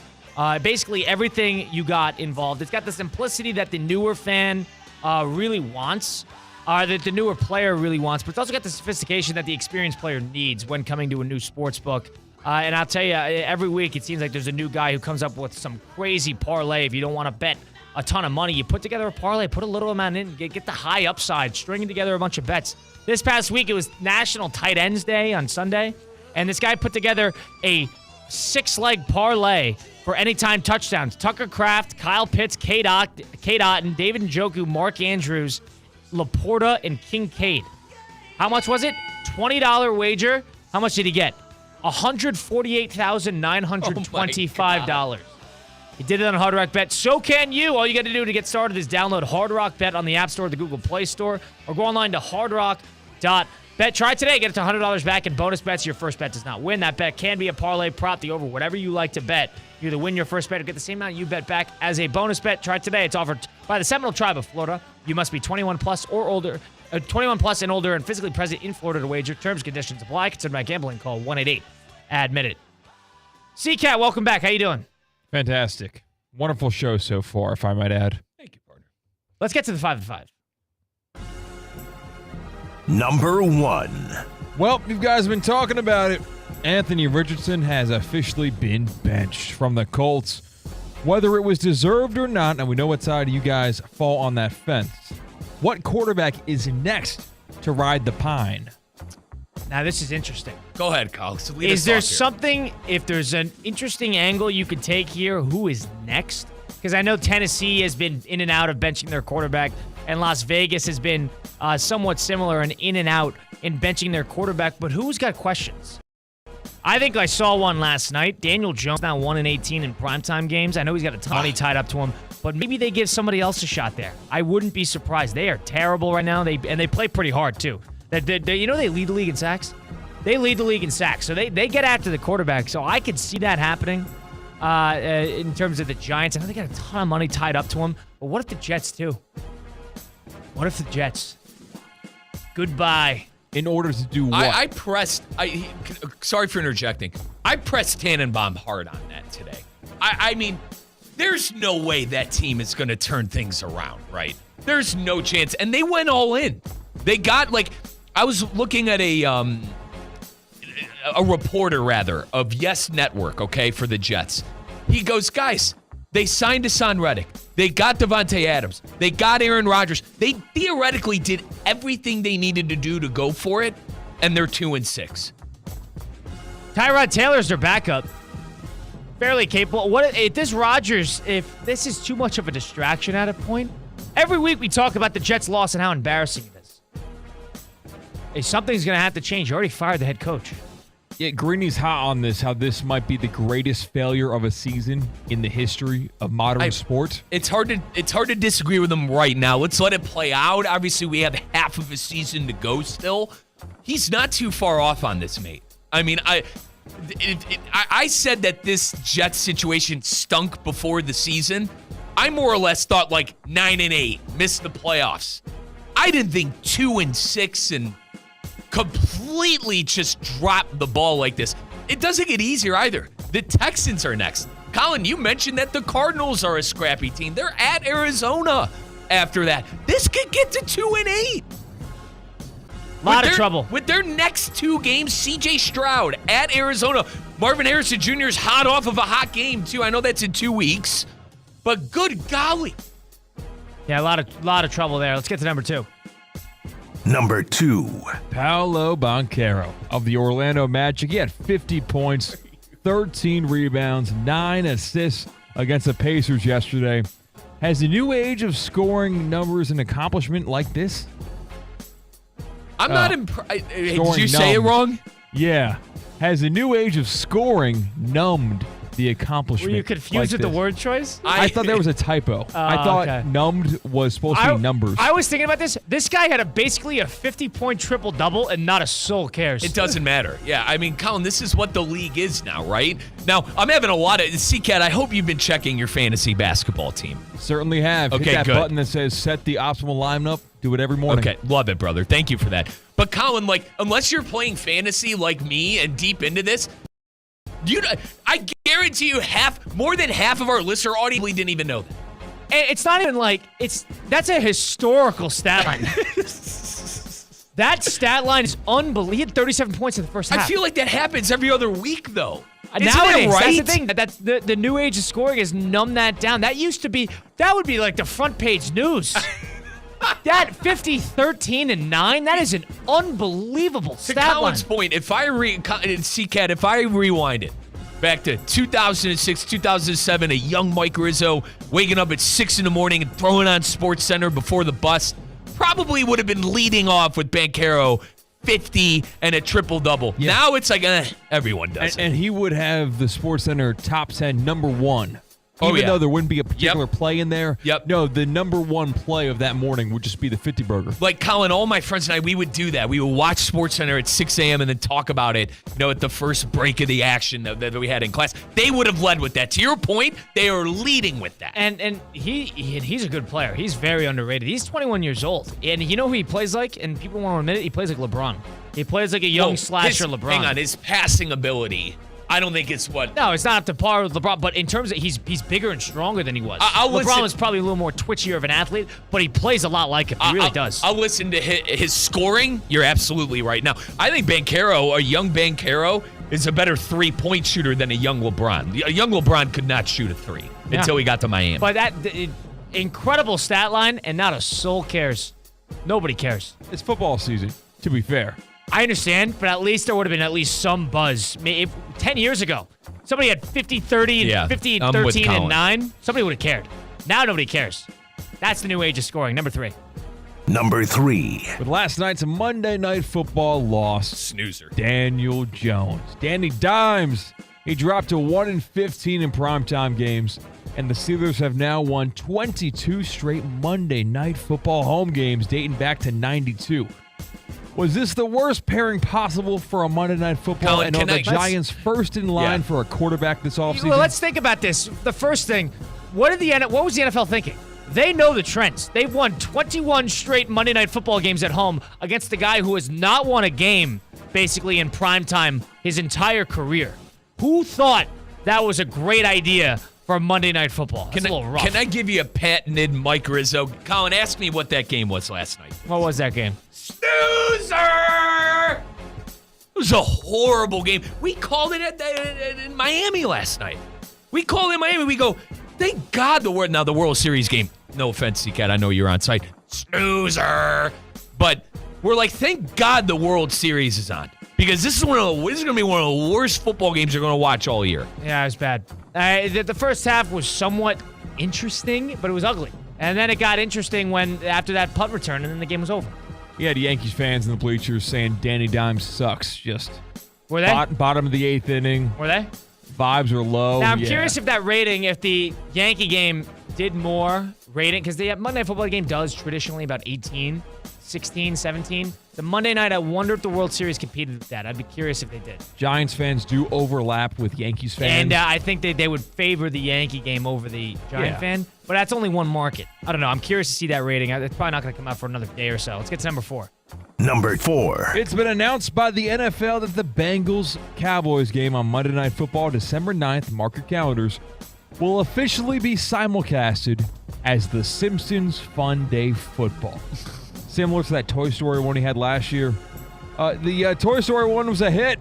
Do you have any interest in this? Have you seen this? I have. Do you remember the Toy Story one? Yeah, it was fun. I remember the SpongeBob broadcast too, the slime game. I like when they incorporate stuff like this. Yeah, but this is like, it's like animated. You know what I'm talking about, CK? Yeah. No, I saw the one last year. Yeah. But like they tried new stuff. I'm for it. Hell no. This is for non-sports fans, and I'm a sports fan, so I'm not going to watch. Fair play. I'm not going to watch it either, but it was like the most watched live thing on Disney Plus ever. Colin calls the NFL bulletproof, and he's completely right on this. But listen, fair play to them, because for coming up with ideas like this, it's going to do a massive rating. No, it's not. Yes, it is. It'll do well for whatever it is. For the comparatively it'll beat out what Celtics. Sorry, partner. It'll beat out Celtics and Nets. Tell you that. That is true. It will beat out Celtics Nets. If Celtics Nets is playing on December 9th. So what level of comedy in terms of PG-13 is this going to be? Are they going to do it like, yeah? I mean, Simpsons was a Fox program, but yeah. It's PG-13.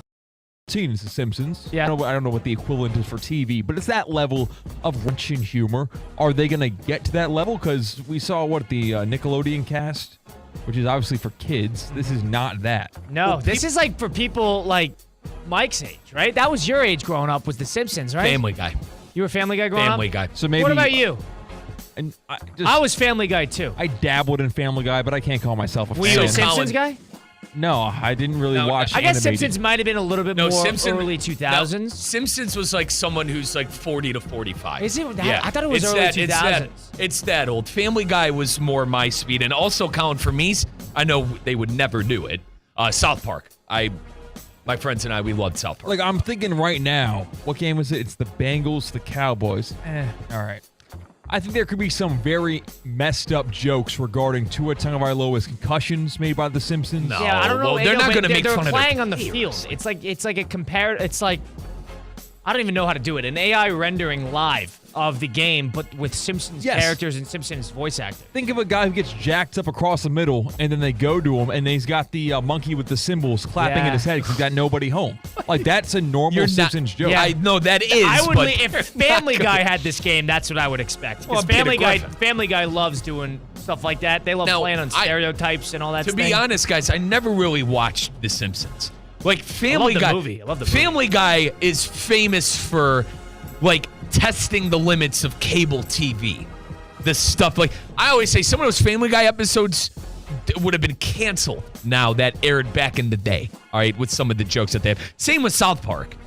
But I mean, like, The Simpsons gets kind of wrong. They go to like gentlemen's clubs. Like I could even. Yeah, it's not the same as Family. Family Guy's a little bit more nuanced in its jokes. Like, boys, I know this is an animation, it's completely, but like even like The Office.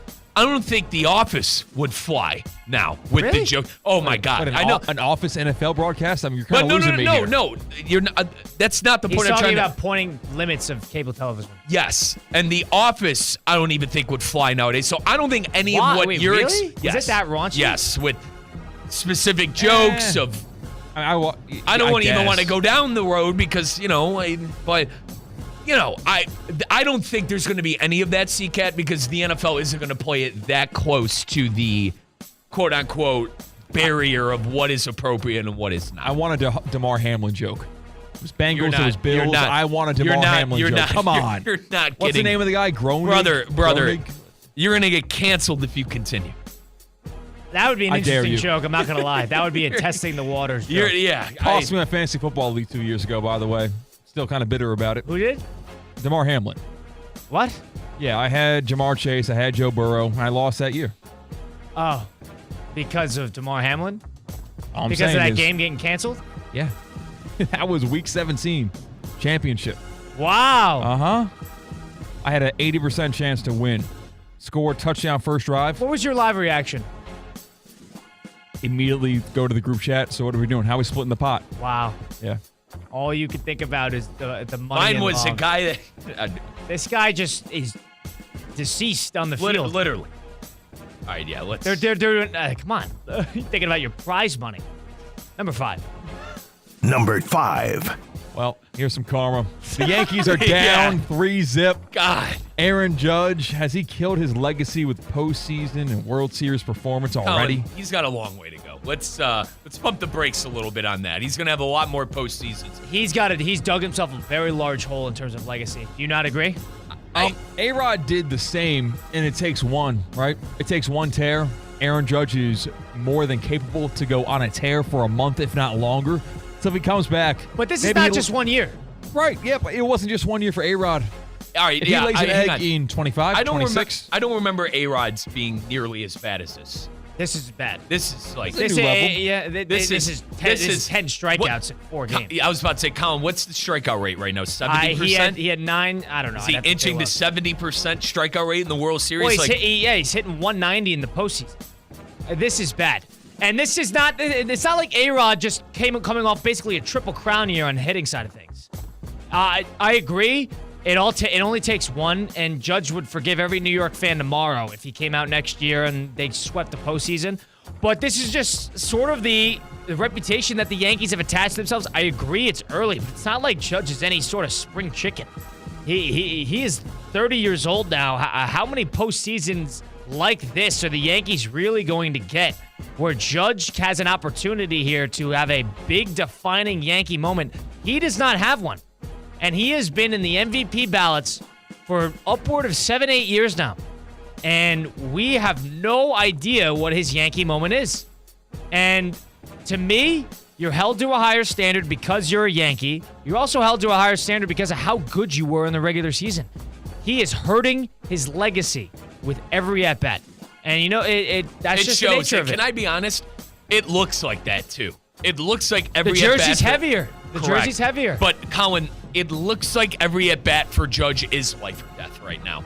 I feel like the guy just needs to take a breath. Like, I mean, you think he'd be swinging loosely tonight. You're down 0-3. You got nothing to lose.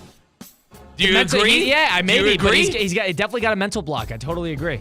Got some breaking news on the Yankees, by the way. What's that? So moving him in the lineup? We knew that Garrett Cole was not going to pitch tonight. That was long established from Aaron Boone. Never going to be the plan. Don't want to risk his injury. Apparently, Garrett Cole never asked to pitch tonight. And that really irks me.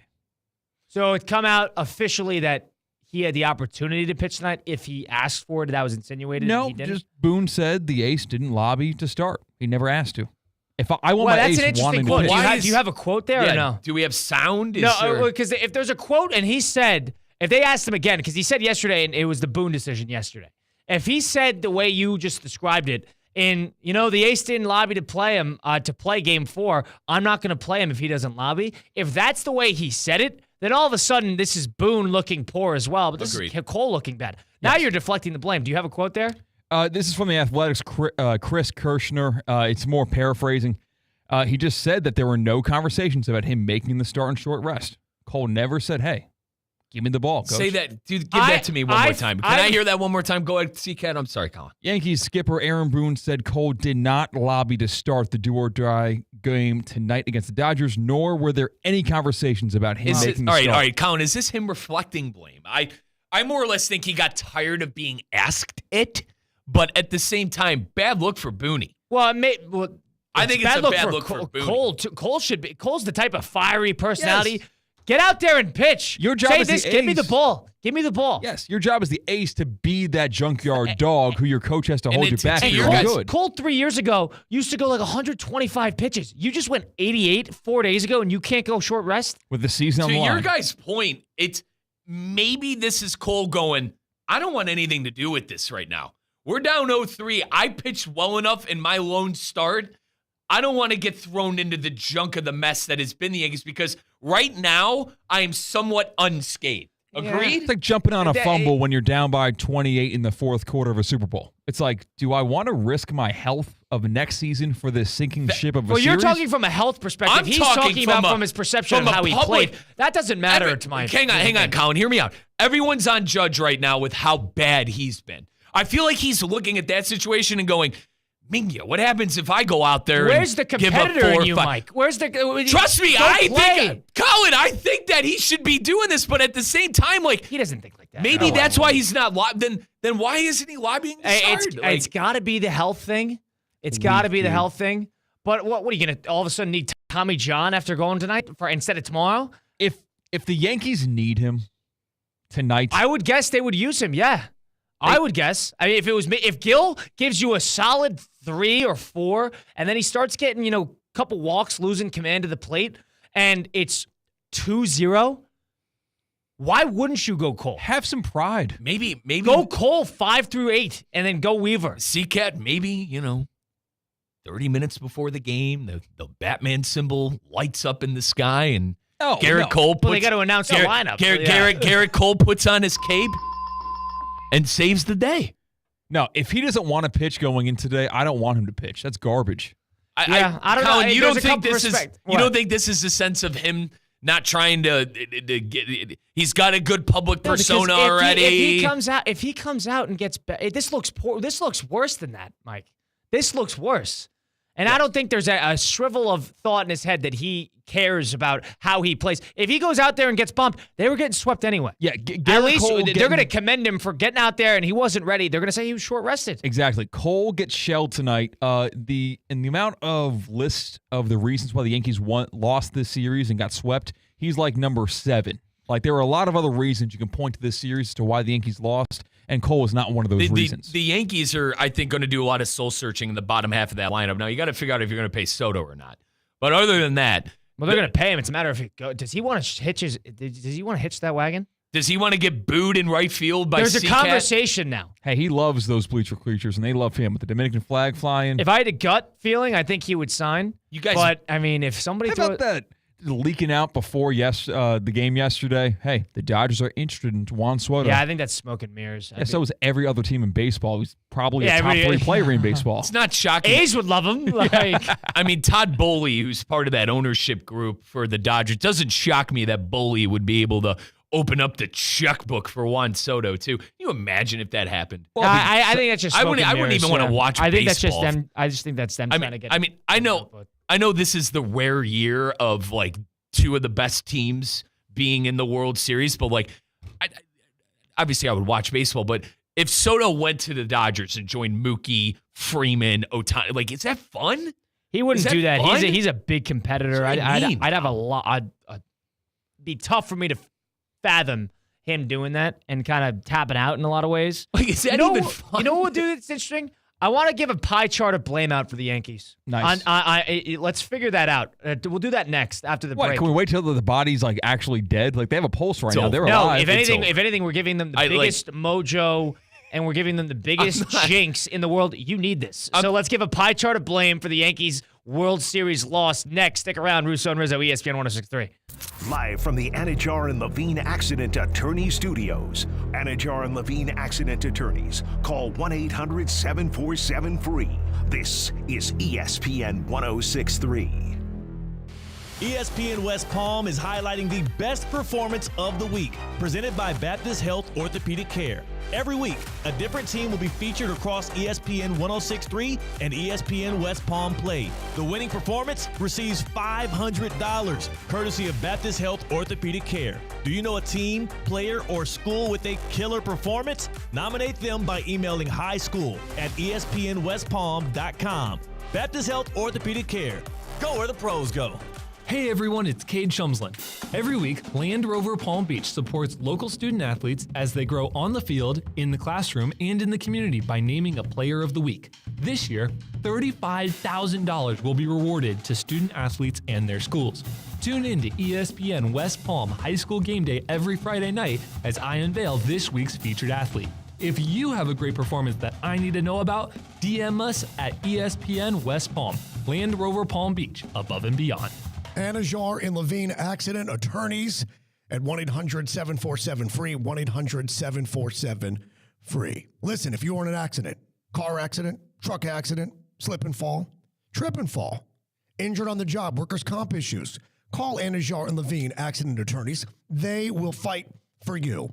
They do not get paid unless you get paid, and they will fight to get you the maximum compensation that you know that you deserve.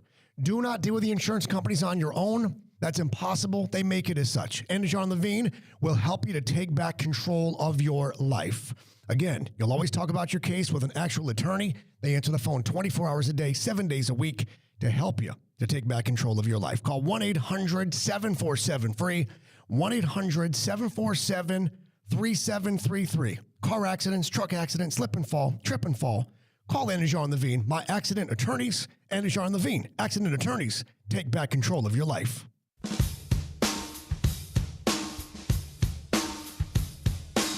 Let's get back to the Anajar and Levine Accident Attorney Studios. This is Russo and Rizzo on ESPN 106.3. Tuesday edition, post Week 8 of the NFL season. Russo and Rizzo on ESPN 106.3. Colin Russo, Mike Rizzo, Christian Cat behind the glass. Ton of action yesterday. Sports Equinox, the 31st in history. You got NBA, you had NHL, MLS playoffs, you had Monday Night Football, the World Series. That's where the action was. But also, if you're looking for some more action as December inches closer, I'll tell you what's going on. Actually, I won't tell you. Mike will tell you what's going on December 18th. CCAT, can you give us like some congratulatory music? Because we are officially 50 days out. We are 50 days out from the 11th annual Boca Raton Bowl, December 18th at FAU Stadium. Get your tickets now, folks. Secure your tickets by going to BocaRatonBowl.com/tickets. That is BocaRatonBowl.com/tickets. You can have the 2024 Boca Raton Bowl pre-sale sign up. So, go, like I said, go online, BocaRatonBowl.com/tickets. Secure your tickets now. And I want to remind everybody, Boca Bowl Weekly will be live from the Boca Raton Bowl golf outing tomorrow at the Boca Raton. Folks, it's formerly the Boca Resort, now the Boca Raton. We will be live there tomorrow with Boca Bowl Weekly. I'm your host, Mike Rizzo. Make sure you're listening. But once again, folks, 50 days out. Get your tickets now by going to BocaRatonBowl.com/tickets. Yeah. Thank you, CCAT. So if we have 100% of blame to give out, CCAT, I want to. You're looped into this as the Yankee fan of the bunch. How much percentage are we putting on Aaron Boone? I think you got to go with 20%. I think that the combination of going to Nestor instead of Hill cost him a game in game one. I think it was. You can't guarantee they win if they get out of that inning, but yeah, you can. They were 3-2. It was 3-2 score. Never know. You don't know if Hill's going to get him out. I've come off. I agree. I think Freeman would have gotten a hit over anybody. I completely agree with that.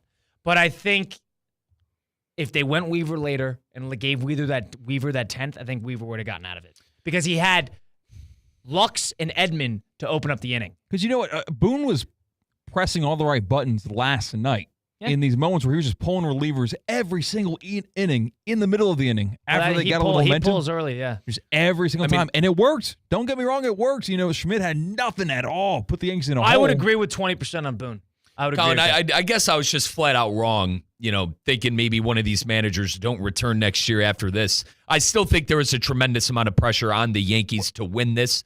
But I think the only bad move he made was Cortez, guys. And I'll listen to Weaver, Colin. That's a good shout. I guess I didn't think about that. But outside of Nestor, what do you want him to do? Like, my question to Yankee fans that are blaming Booney for the entire series, no one's hitting. No one's outside of Giancarlo Stanton hitting a couple bombs. No one's hitting in this series. 20% for Boone. How much are you giving to the bats? The supporting bats. Actually, let's make Aaron Judge his own category. I think it's fair. If you're the MVP, so we're at 20 down, right now. You deserve your own nomination. I think Judge gets 25. I think I was going to say along the lines of 25 to 30. Personally, I'll listen to 30. 30. You want to go 30? It's 30. I think it is. So many high leverage situations. I don't disagree. It is either CCAT or you that said it last segment. I apologize. I forget. When you're, the damn near Triple Crown winner or whatever was a crazy stats, home run leader, regular season king, it heavy is the crown, bro. Heavy as the crown and playing for the pinstripes and that hat that C-Cat has on our YouTube. I mean, it's what comes with the territory. 10 first-inning at-bats of late. 7 of those times a runner's been on. He's gotten a hit in none of those at-bats. And Colin, I reiterate what I said last segment. It looks like every at-bat is life or death, and he looks like he's worried to make a mistake. When you play like that, you're going to make a mistake 10 times out of 10. Feels like 2 outs when he gets out for the Yankees, and it feels like 2 outs for the Dodgers. I got that stat wrong. My bad. Judge has been up with at least 1 runner on in the first inning in 10 of the Yankees' 12 postseason games. Judge is 0 for 10 with 7 strikeouts in those first inning at-bats. How about that? And he's had a ton of high-leverage situations. You could, yeah. And he's not providing had the protection for Soto. He had one in game 1, struck out. Oh, God. Why would you pitch to Soto? And those home runs, I listened. That's what fair play to Stanton, because Stanton's really the only at bat that's shown up this World Series. I got to argue all playoffs. I know Soto had some bombs against the guards, and same with the Judge. But guys, you're not getting those timely home runs that you got against Kansas City and the Guardians. You're not getting that this series. I would give 20%. So we're at 50 already. I'd give another 20% to every bat outside of Soto and Stanton. I think the number is higher than that. At bet you can maneuver that lineup like you have a map. Because I want to give 10% to the starting pitching. Well, the starting pitching might deserve more, Colin, because outside of Cole, who's gone deep in games. Well, yeah, they've all gotten bombed. Yeah, but if you hold starting pitching, you can give them 15-5 and then go 30. So the reason why this series turns into a sweep most likely won't show the after effects of starting pitching not going deep into games. Where if this was going 7, yeah, not going deep into games if you're a starter is going to just wear down that bullpen. I think, the theme of the series is the Dodgers have been able to get off to a fast start basically every single game. And I mean, it's 3-0 before you could blink. Every time. Yeah. Rodon got bombed, and then Schmidt gave one up immediately. Yeah, I think Schmidt got 8 outs last night. I would go 15% with the starting pitching, and then the rest to the rest of the bets. That'd be 35%. All right, I think Cole props him up a little bit because he had all right, Cole. So that's starting pitching, and then the rest go to the bats. Yeah, that lineup. Anything to Cashman or the ownership. Well, you want to know what I put on Cashman? The back half of that lineup has been a disgrace. I mean, you could argue it's been a disgrace all year. They tried to. Do you want to know what didn't necessarily work was Chisholm either? Yeah, like Chisholm, and I know he ate, what was it, game 3 he had, or game 2 in Atlanta? Yeah, I agree. He's been up and down, but I don't think he's been the stem of the major issues. No, but they don't have a hitting catcher. Verdugo is. If you want to count yesterday, congratulations. No, we're not. We're not counting. Verdugo has been an empty bat all postseason long. To me, Torres has been pretty solid, fairly consistent. But if you're thinking about somebody like Dominguez, it's like, can he field a foul ball? He could hit and he could run. So, like, Yankees looked at, I believe, between 16 and 20 first pitch fastballs for strikes. That's an organizational failure. Pitch scared. I mean, they've hit scared. I'm giving 15%. So at 65%, how much do you want to give the rest of the bats? Do you have 20, any other 25? options outside of that? 25. I would give some to Cashman. I would probably give some to Cashman too. The only thing that's unscathed is the bullpen, right? Bullpen's been pretty good. Bullpen's been great. Yeah. Been great. Yeah. It's kept you in games. You guys stepping up, not the biggest names in the world. Like who the hell knew who Luke Weaver was?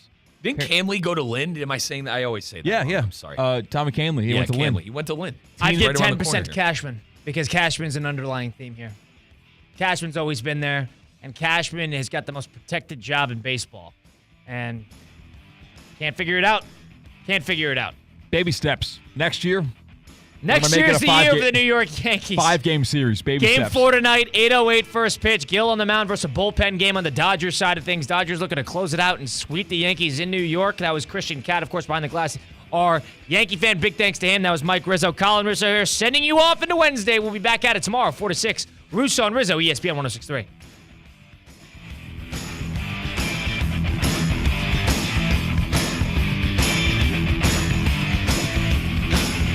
Hey, it's your boy JC reminding you to go on YouTube right now. Hit subscribe on Questionable Call with Josh Cohen. Brand new episodes Monday, Wednesday, Friday. The best from sports, stupidity, and social media. Exclusive on YouTube. Questionable Call with Josh Cohen. Hit subscribe now. At the Home Depot, we know Saturdays are for college football. That's why we have everything you need to never miss a play, like Bear Dynasty interior paint, their most durable one-coat hide paint ever. From a team color statement wall to a fan cave, complete with a mural honoring Nick Saban's 17-year dynasty. Hey, I like that idea. Nothing beats Bear Dynasty interior paint. It's everything you need all in one can. Defend your game time with Bear and the Home Depot. How doers get more done. Valid only when tinted to colors from the Bear Dynasty and Marquee Interior one-coat hide color collection. Life insurance. Why are you putting it off? Can't afford it? Too much hassle? Think you don't need it? There's lots of excuses for putting off life insurance. But if you weren't there, who would pay the mortgage and other bills? With Ethos, you could be covered in 10 minutes and boom, family protected. Ethos, fast and easy online term life insurance. Up to $2 million in coverage with no medical exam. Some policies as low as $1 a day. Answer a few health questions and get your free quote at getethos.com. That's getethos.com. VIP experiences await at South Florida's only PGA Tour event. The Cognizant Classic in the Palm Beaches is upping the golf game February 27th through March 2nd with new luxury hospitality venues. Host colleagues and clients at the Shoreline Suites. Mingle with friends and family in the 1909 Terrace. Or treat yourself to the ultimate VIP week at the Yellow Flamingo Club. Limited spots remain. Inquire now at thecognizantclassic.com. ESPN 106.3 is presented by Rubenstein Law. 1-800-FL-LEGAL. Car accident, truck accident, Uber or Lyft accident, or a slip and fall. Call Rubenstein Law. Call 1-800-FL-LEGAL and visit one of our offices throughout Florida.